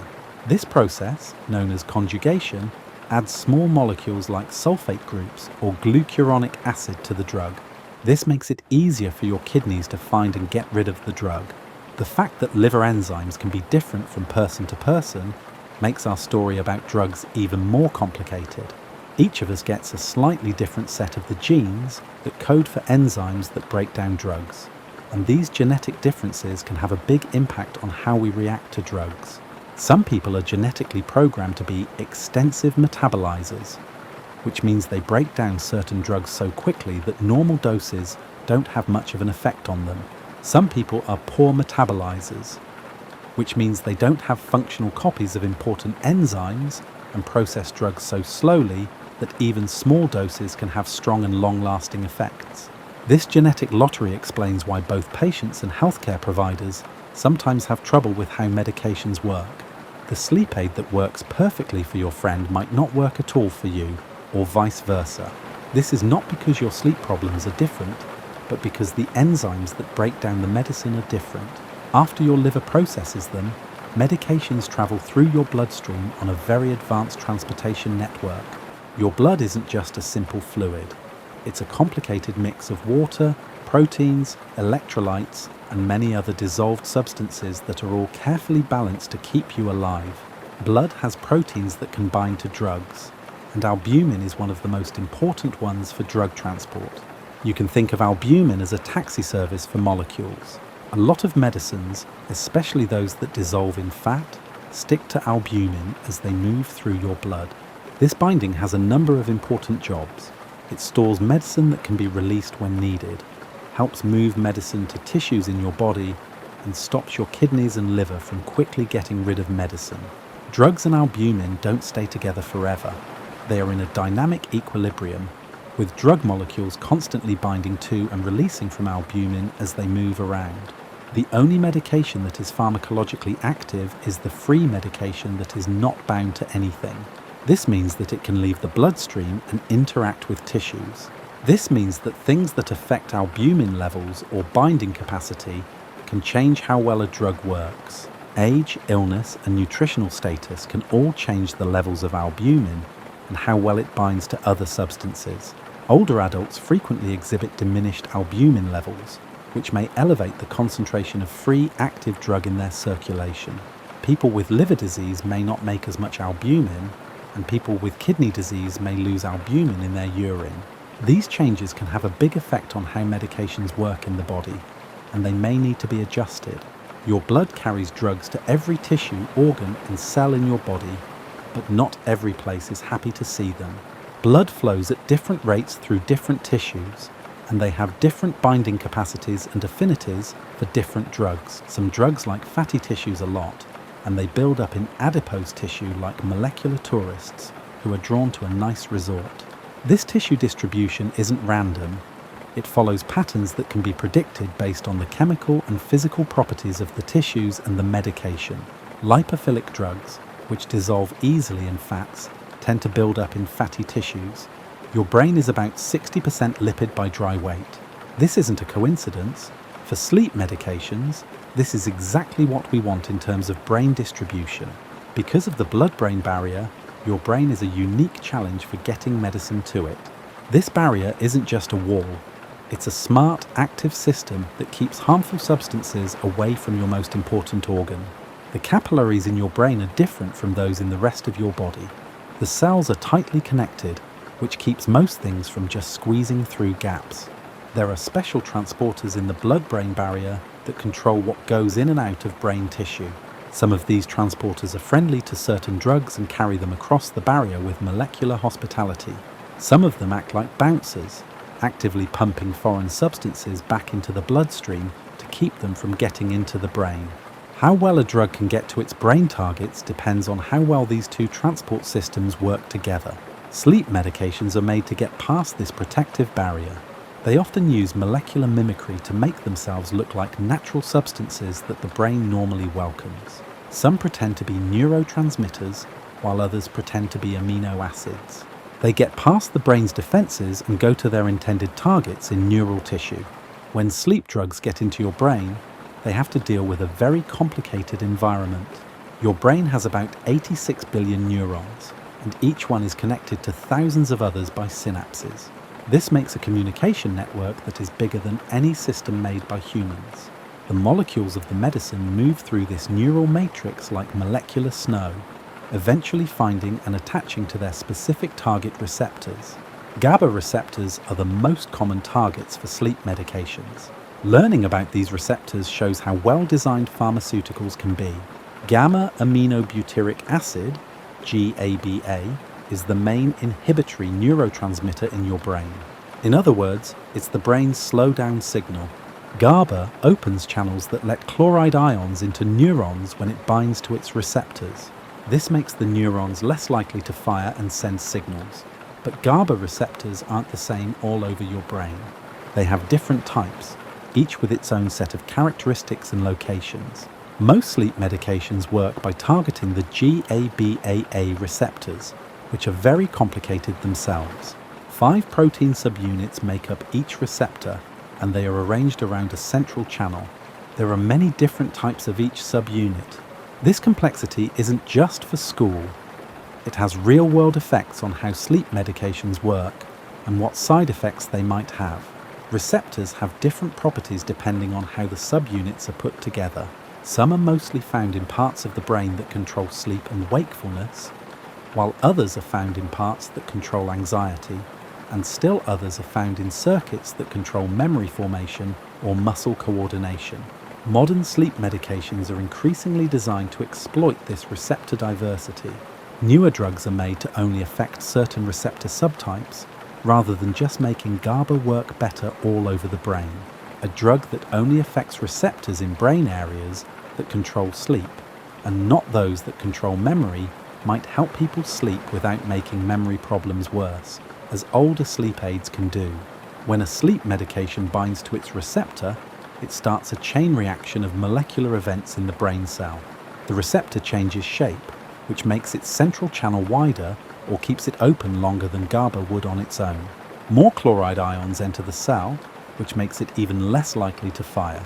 Like a whisper going through a crowd, the effect spreads through connected neural circuits, slowly slowing down the brain activity that keeps us awake and aware. Pharmacologists call these receptor interactions dose-response relationships. Only the most sensitive receptors are affected at low doses, which makes people feel a little calmer. As the doses go up, more receptors are used, and the effects become stronger. Eventually, at very high doses, enough receptors are affected that consciousness is lost completely. This is the idea behind general anesthesia, which uses drugs that work on similar receptor systems but at much higher concentrations. Different sleep medications have different times and lengths of receptor binding. Some bind and break apart quickly, which means they work quickly but don't last as long. Some bind more slowly but stay in place longer, which makes the effects last all night. Still others have a slow metabolism that slowly lowers their receptor binding over time. This lets them wake up naturally without the sudden end that can cause rebound insomnia. Your brain's reaction to sleep drugs isn't always the same. It changes over time as you take them more often.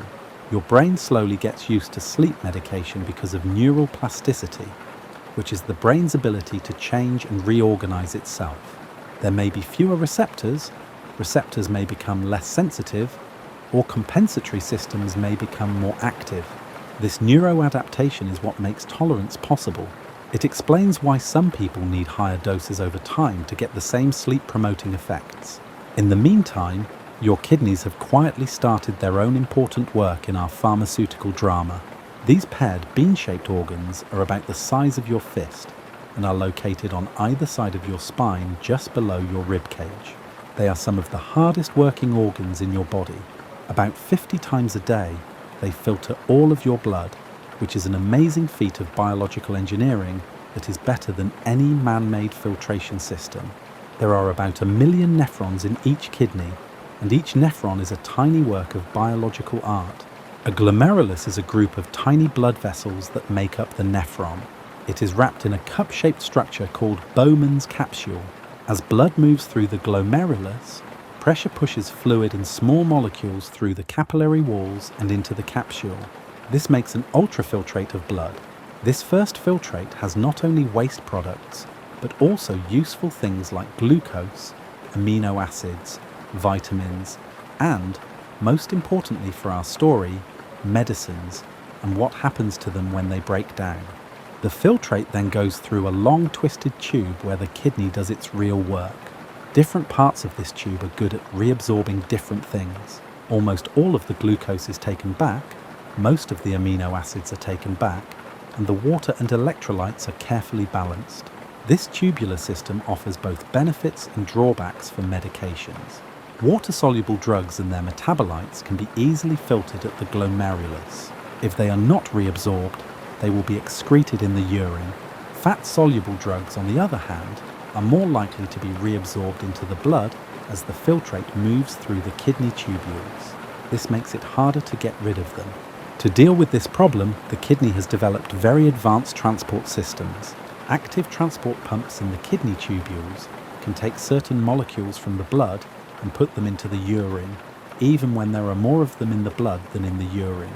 This means that they are working against concentration gradients.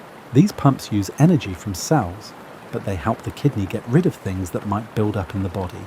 These transport systems work with different medications in different ways. Some are substrates, which means that the pumps move them and get rid of them faster than passive filtration alone would suggest. Some are inhibitors, which stop the pumps and could cause other substances to build up. Some are both substrates and inhibitors, which makes for complicated interactions that need to be thought about carefully when more than one medication is used together. Your urine's pH level is an interesting part of how drugs leave your body. Depending on what your body needs, your kidneys can change the pH of your urine from very acidic to moderately alkaline. This pH control has an effect on how well weak acids and weak bases are removed from the body.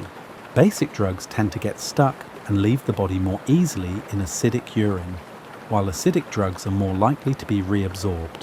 In alkaline urine, the opposite happens. This elimination that depends on pH can be important in a clinical setting. Your urine's pH can change because of changes in your diet, certain diseases, or other medications. This can change how quickly sleep medications leave your body. A diet high in protein tends to make urine more acidic, while a vegetarian diet tends to make it more alkaline. These dietary effects usually aren't big enough to need changes in the dose of medication, but they do add to the fact that people respond to drugs in different ways, which makes pharmacology both hard and interesting.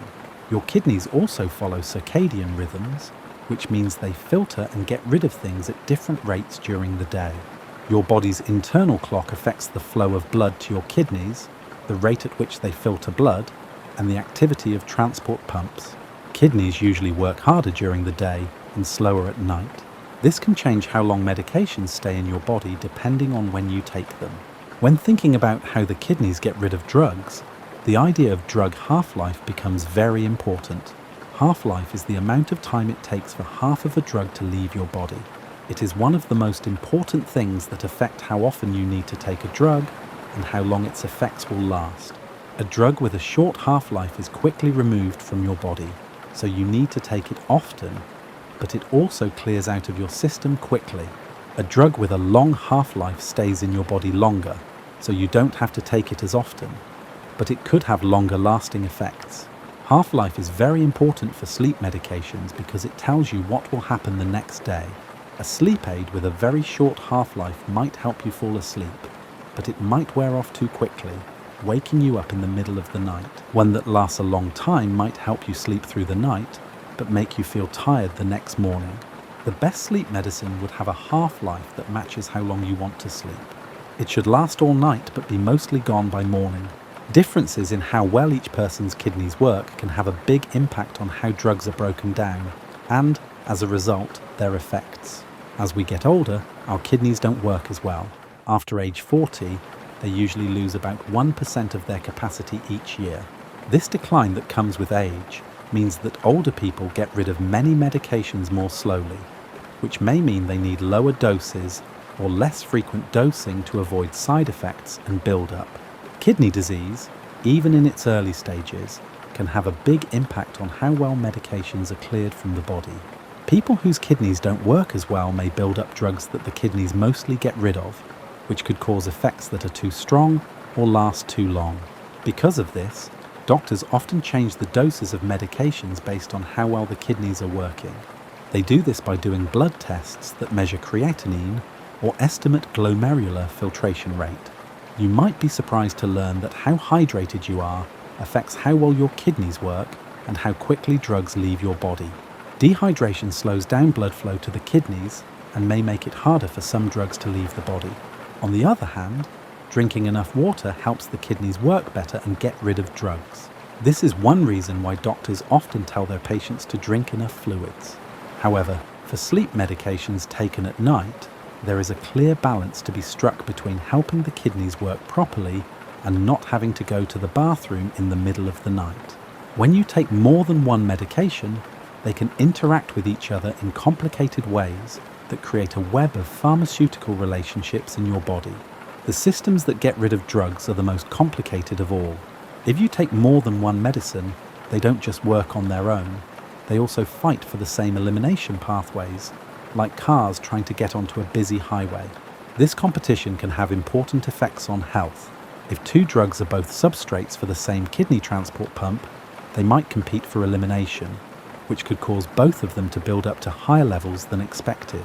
If one drug stops a transport pump from working, and another drug needs that pump to get rid of itself, the second drug could build up to dangerous levels. These drug-drug interactions aren't just things that doctors worry about.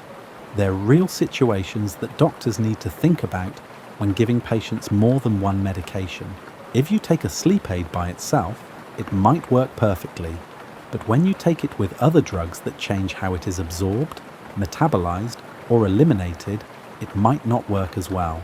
There are also things that may not seem like they have anything to do with pharmacology that can affect how your body reacts to sleep medications. Your circadian rhythms, which are the internal biological clocks that control everything from hormone release to body temperature, have an effect on how drugs are absorbed, distributed, metabolized, and removed. Taking the same medicine at different times of the day can change how much is in your blood, how it works, and how long it lasts. Chronopharmacology is the study of how biological timing affects drug action. It is becoming more and more clear that this is important for getting the most out of medication therapy. At night, your stomach empties more slowly than during the day. This could change how quickly oral medications are absorbed. Your liver breaks down drugs differently when you're awake than when you're asleep. Your blood flow changes throughout the day, which affects how medicines get to different tissues. This time-related part of pharmacology is especially important for sleep drugs. Most of the time, you take these drugs at night, when your body is getting ready for sleep, which is when it heals itself. Your heart and blood vessels are slowing down, your digestive system is becoming less active, and your brain is starting to make the complicated neurochemical changes that help you sleep. The sleep medicine becomes a part of this natural change, working with your body's own sleep-promoting processes instead of against them.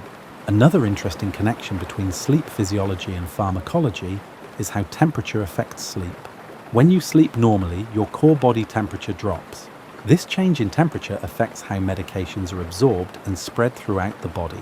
Your body's blood flow patterns change when it tries to keep heat in, which could change how quickly medicines get to their target tissues. Some sleep medications may actually make this natural drop in temperature stronger, which is one of the ways they help people sleep. The way sleep medications affect your body's natural sleep architecture shows how complex the interaction is between drugs and biological processes. Normal sleep isn't just being unconscious, it's a complex state that goes through different stages, each with its own traits and purposes. Stage 1 and Stage 2, non-REM sleep, also called light sleep, is the first step toward deeper sleep. Your brain waves start to slow down, your muscles stop working as hard, and your awareness slowly fades during these stages. Some sleep medications mainly work on the lighter stages of sleep, making it easier to go from being awake to being asleep, but they don't always make sleep deeper or longer. Slow-wave sleep, also known as deep sleep, has brain waves that are very slow. It is thought to be very important for restoring the body, strengthening memories, and keeping the immune system healthy. Some sleep medications can actually stop this stage of sleep, which is strange because you might feel like you've slept well, but not gotten all the benefits of natural deep sleep. There are several cycles of REM sleep throughout the night, with longer and more intense REM periods in the morning. This is the stage of sleep when you have vivid dreams. This stage is very important for controlling emotions, processing memories, and growing the brain. Some sleep medications make REM sleep less likely to happen, while others have no effect on it at all. A few sleep medications may even make REM sleep last longer or be more intense. The occurrence of REM rebound exemplifies the intricate interplay between pharmacological agents and innate sleep mechanisms.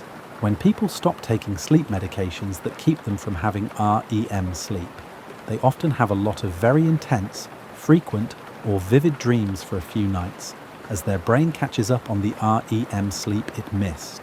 This rebound effect can be scary for people who don't expect it, but it's actually a sign of how well the brain can regulate itself and bring things back into balance.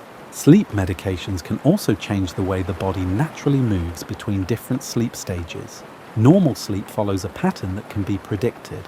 Throughout the night, there are cycles of light sleep, deep sleep, and REM sleep. Some medications can mess up this natural cycle, which can make sleep feel less refreshing, even if you get enough sleep overall. When you think about how these drugs affect sleep architecture, the timing of when you take them becomes very important. If you take a medicine too early in the evening, it might work best before you're ready to sleep, which could make you sleepy too soon or make it hard for you to finish your evening tasks. If you take one too late, it might not work at its best until the middle of the night, which could make you sleepy the next day because the drug keeps working after you want to sleep. Different people have different sleep needs and patterns, which makes using sleep medications even more complicated. Some people are larks by nature, which means they like to go to bed early and wake up early. Others are owls, which means they like to stay up late and sleep in the morning. These chronotype differences aren't just preferences. They're real differences in how our internal biological clocks work, and they can change how sleep medications work. A drug that works well for someone who naturally stays up late might not work as well for someone who has an early chronotype. This isn't because the drug's pharmacology is different, it's because the person's brain is naturally ready for sleep at different times. The best sleep medicine is one that works with your body's natural sleep-wake cycles, not against them. There are many environmental factors that are often overlooked but can be clinically important in this pharmaceutical story. The temperature in your bedroom affects not only how comfortable you are, but also how well medications work and how they spread. Some medicines may take longer to work in cooler temperatures, while others may work faster in warmer temperatures. The amount of moisture in the air can affect how well some formulations dissolve or how well transdermal medications are absorbed through the skin. Light exposure, especially at night, can make sleep medications work in strange ways. Bright light in the hours before bed can stop your body from making melatonin, which could make sleep medications less effective.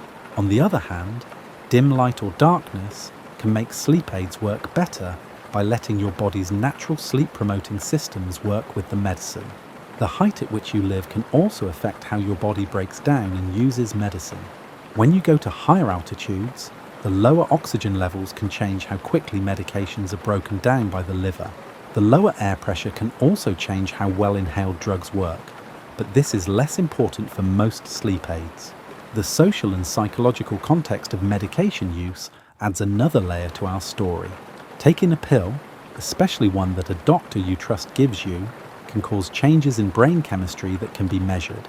This is what we call the placebo effect, but calling it just a placebo effect makes it seem less important. This is a real neurobiological response that can make active drugs work better. If you think you're going to be sleepy, your body may release its own sleep-promoting chemicals. Your brain can get ready for sleep by making taking your medicine a part of your daily routine. The bedroom, the bedtime routine, and even the act of turning off the lights and getting into bed all play a role in the complex neurochemical cascade that helps people sleep. Sleep medications work within this larger context rather than on their own. The social aspects of using sleep medications also have an effect on how well they work. Stress from family, work, or health can trigger your body's stress response systems, which release cortisol and adrenaline that work against the effects of sleep medications.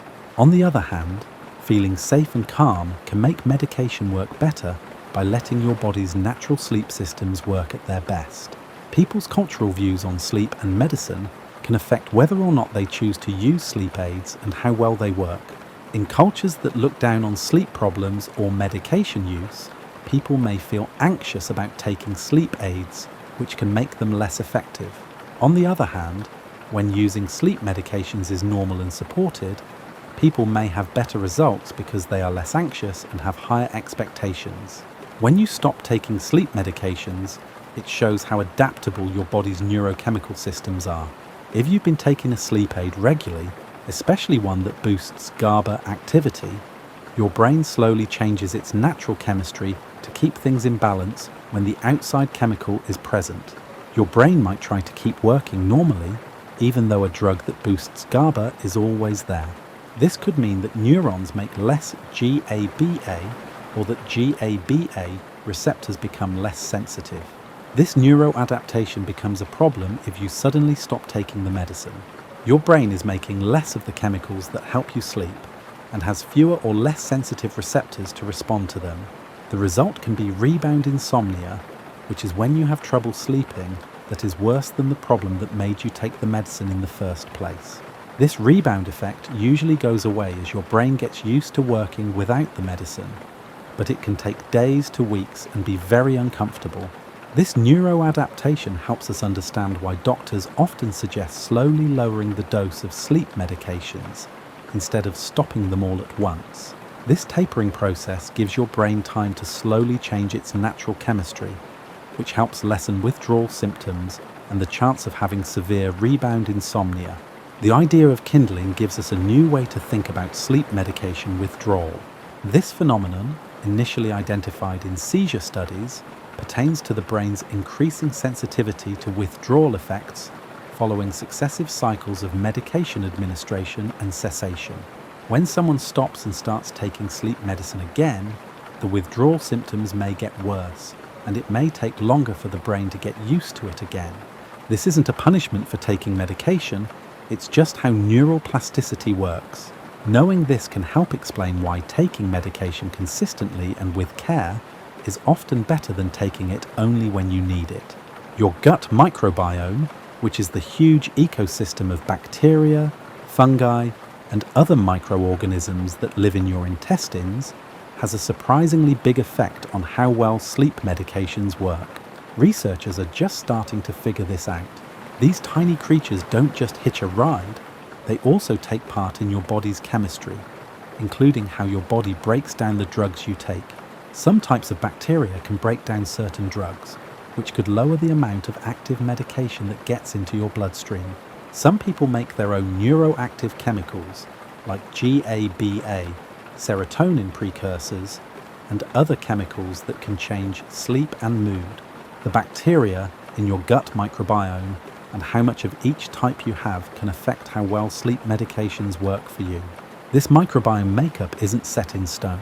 Diet, stress, illness, antibiotic use, and age all affect it. If someone has recently taken antibiotics, their microbiome may have changed in a way that makes it process drugs differently than usual. A person with digestive problems might have a microbiome that changes how drugs are absorbed or broken down. The time of meals in relation to taking medicine can also affect which bacteria are most active and how they might interact with drugs. The gut-brain axis is a two-way communication network between your brain and your digestive system. It adds another layer to this story. Your gut makes a lot of the same neurotransmitters as your brain, like serotonin, dopamine, and GABA. When sleep medications change the chemistry of the brain, they can also change how the gut works. Changes in gut chemistry can also change how the brain works and how well medications work. Stress is a great example of how psychological factors can affect drug outcomes through biological means. Your hypothalamic pituitary adrenal axis turns on when you're anxious or worried, releasing hormones like cortisol and catecholamines like epinephrine and norepinephrine. These stress hormones don't just change how you feel, they also change how drugs are broken down, absorbed, and work. Stress that lasts a long time can make some liver enzymes work harder, which could make medications break down faster and be less effective. Acute stress can change how medications are absorbed by changing how quickly the stomach empties and how blood flows through the intestines. Stress hormones can also directly block the effects of sleep medications at their target receptors, which means that your body's stress response and the medication's sleep-promoting effects are basically fighting each other. The connection between pain and sleep medications is another example of how different physiological systems can work together in complicated ways. Pain and sleep share common neural pathways. Numerous brain regions engaged in pain processing can currently affect sleep regulation. When someone has chronic pain, it's not just that it makes it hard to sleep. The pain changes the chemistry in the brain, which can change how sleep medications work. Some types of pain are caused by inflammation, and chemicals that cause inflammation can change how drugs are broken down and how brain circuits that control sleep work. When taken with sleep aids, anti-inflammatory drugs can sometimes help people sleep better by not only easing pain, but also lowering inflammation that gets in the way of normal sleep physiology. This shows why it's important to understand the whole person instead of just treating individual symptoms. Changes in hormones make sleep pharmacology even more complicated. Estrogen and progesterone, the main hormones that control female reproduction, both have an effect on sleep and how drugs are broken down. Estrogen can make some liver enzymes work better, which could change how quickly medications are broken down. Progesterone can make you sleepy on its own and make sleep medications that promote GABA work better. These hormonal changes help explain why many women notice that their sleep and medications work differently during their periods, pregnancy, or menopause. Some women find that they need lower doses of sleep medications during certain times of their menstrual cycle, when progesterone levels are high. On the other hand, when hormone levels drop, like during menstruation or menopause, you may need to take more of the drug to get the same effect. The pharmacological landscape during pregnancy is especially complicated. The physiological changes that happen during pregnancy, such as more blood volume, changes in protein binding, and changes in liver and kidney function, all affect how drugs work in the body. The developing fetus also raises ethical questions that are often more important than the medical ones. Most sleep medications cross the placenta and can have an effect on the baby's development. This means that the risk-benefit calculation is very different for pregnant women. There are problems that come up after giving birth.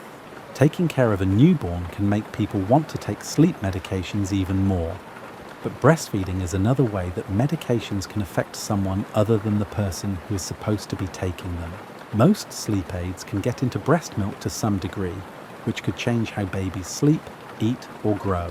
Changes in pharmacology that happen with age are important to pay attention to, because sleep problems tend to get worse as people get older, while the body's ability to process medications usually gets worse. Many things change as we get older that affect how drugs work. The production of gastric acid often goes down, which can change how some medicines dissolve and are absorbed. The liver's mass and enzyme activity often go down, which slows down drug metabolism. Kidney function usually declines, which makes it harder for medications that depend on renal clearance to be removed from the body. The blood-brain barrier becomes more permeable as we get older, which may be the most important thing for sleep medications because it makes it easier for drugs to get into brain tissue. This higher permeability, along with changes in brain chemistry and receptor sensitivity that happen with age, means that older people often feel stronger effects from the same doses of sleep medications. A dose that is right for a 30-year-old could make a 70-year-old confused, fall, or become too sleepy. Changes in body composition that happen with age also change how drugs are distributed. As people get older, they usually have less muscle mass and more fat tissue compared to their total body weight. A lot of sleep medications are lipophilic, which means they tend to build up in fatty tissue. This makes a reservoir that can make the effects of the drugs last longer.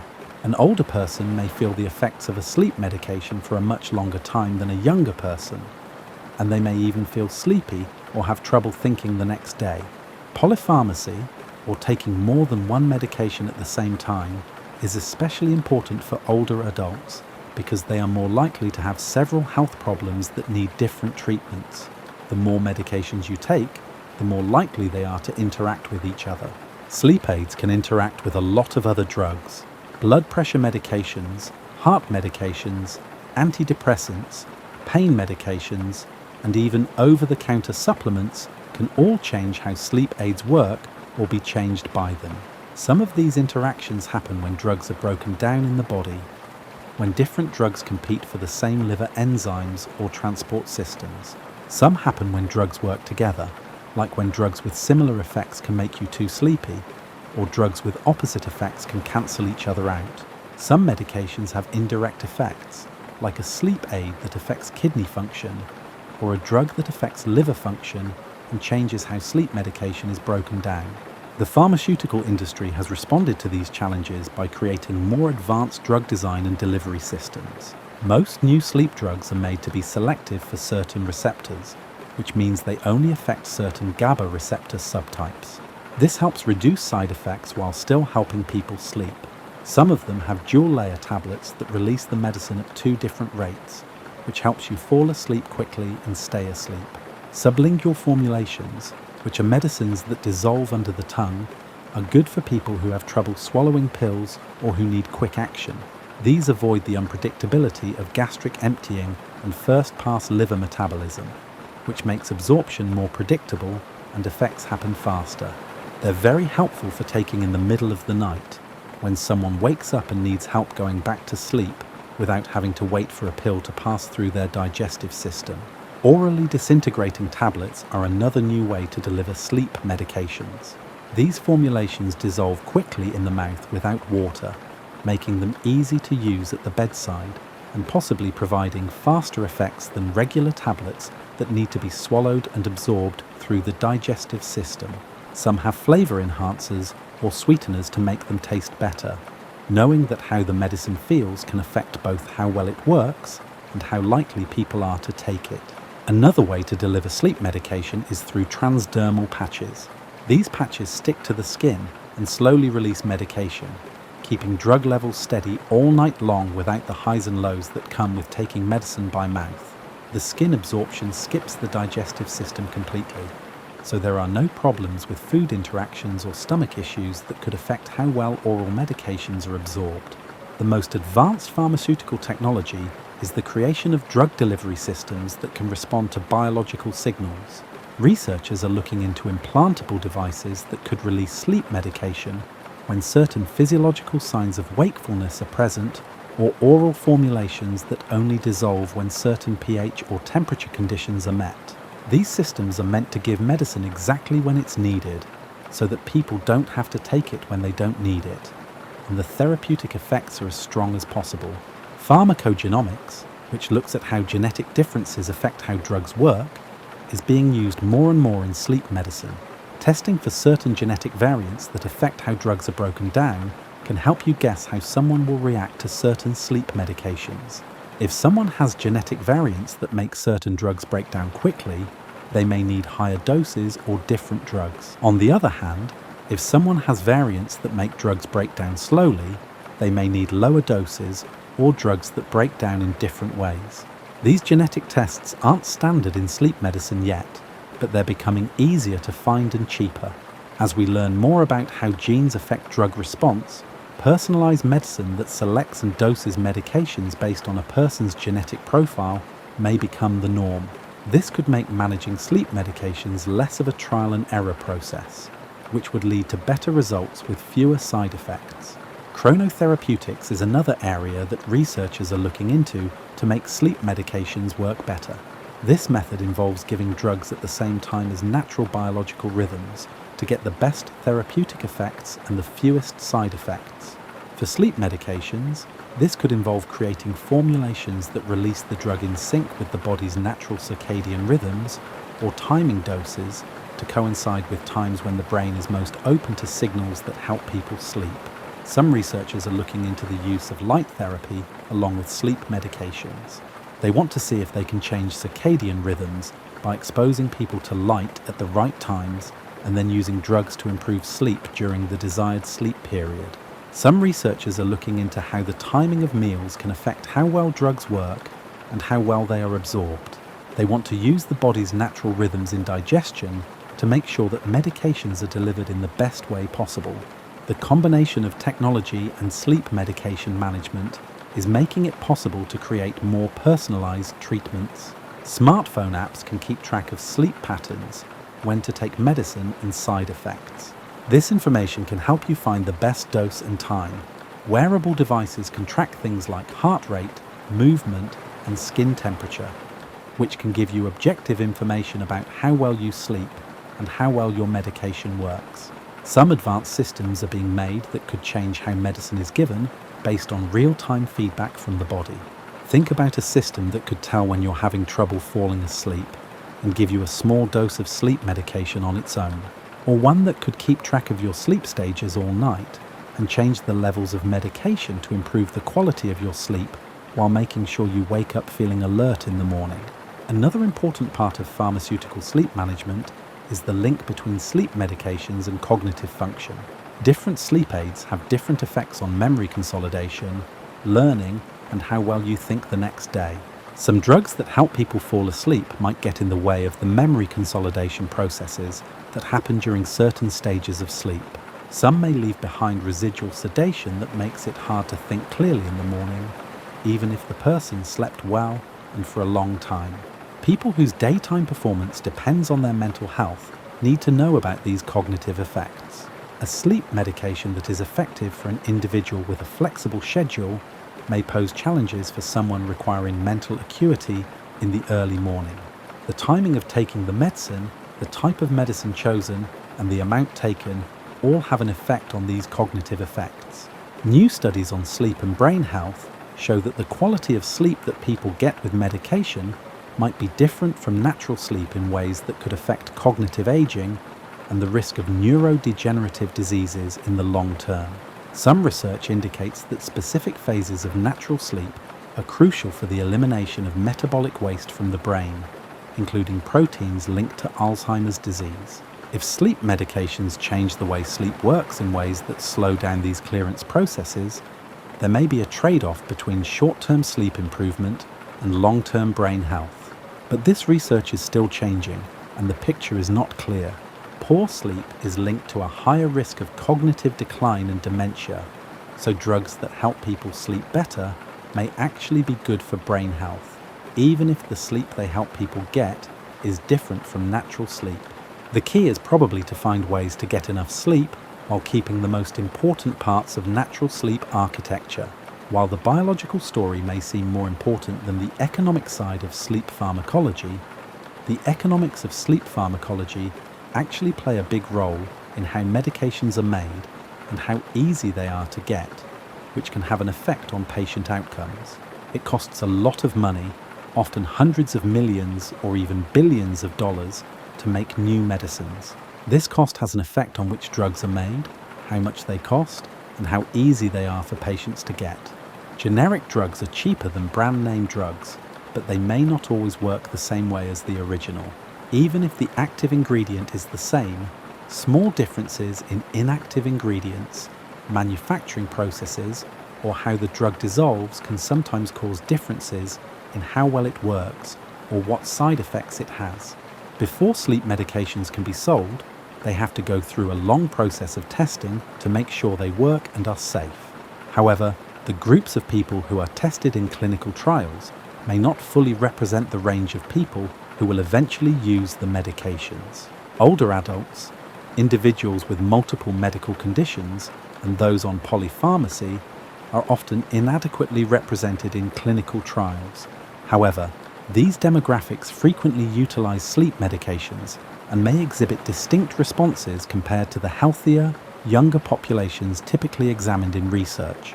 Post-marketing surveillance, which keeps an eye on side effects and effectiveness after drugs are approved and widely used, gives us ongoing information about how drugs work in real-life situations. Sometimes effects that weren't clear in clinical trials only show up when a lot of people with different traits and situations take the drugs. The fact that drugs are made all over the world makes it even harder to make sure they are of good quality and consistent. One country might make the active ingredients, another might mix them into finished products, and a third country might ship them all over the world. Different countries and manufacturers may have different standards for quality control, manufacturing processes, and regulatory oversight. This could mean that the quality or effectiveness of medications is different. People are starting to realize that the environment is an important factor in making and getting rid of drugs. A lot of medicines go through the body without changing much and end up in water systems through sewage treatment plants that aren't made to get rid of pharmaceutical compounds. Some sleep medications have been found in drinking water and surface waters at very low levels. This raises concerns about the possible effects on the environment and human health of widespread pharmaceutical use. Finding ways to make pharmaceuticals more environmentally friendly and better ways to get rid of them and treat water are ongoing problems that affect public health, environmental protection, and pharmaceutical policy. As we near the end of our journey through the world of sleep drugs, it's worth thinking about how complex the interactions we've looked at are. From the time a pill dissolves on your tongue to the time your kidneys get rid of it, every step involves complicated biological processes that have been fine-tuned over millions of years of evolution. We have essentially taken over these old systems that were originally made to process nutrients and natural compounds and changed them to help us get better sleep in today's world. The story of sleep pharmacology is really about how chemistry and biology work together, how people come up with new ideas, and how they respect the body's own wisdom. Each drug is the result of years of research, thousands of hours of lab work, and the combined knowledge of many scientists, pharmacists, doctors, and patients who have helped us learn more about how these amazing compounds work. Responses to sleep medications are wonderful, though sometimes frustratingly different for each person. One person may have no problems with a certain drug at a certain dose, while another person may have side effects. This is not because the drug or the person is bad, but because human biology is so complicated. We all have different genes, life experiences, and physical traits that affect how drugs work in our bodies. This difference isn't a problem that needs to be fixed. It's a sign of how different people are, which means that medication management needs to be tailored to each person. The best sleep medicine for you is the one that works with your body, your situation, your needs, and your preferences. To find the best way to do things, you and your healthcare providers may need to be patient, watch carefully, and work together. The future of sleep pharmacology looks even more personalized and advanced. Genetic testing might help figure out how different people will react to certain drugs. Advanced drug delivery systems might give doctors more control over when and how medications are released into the body.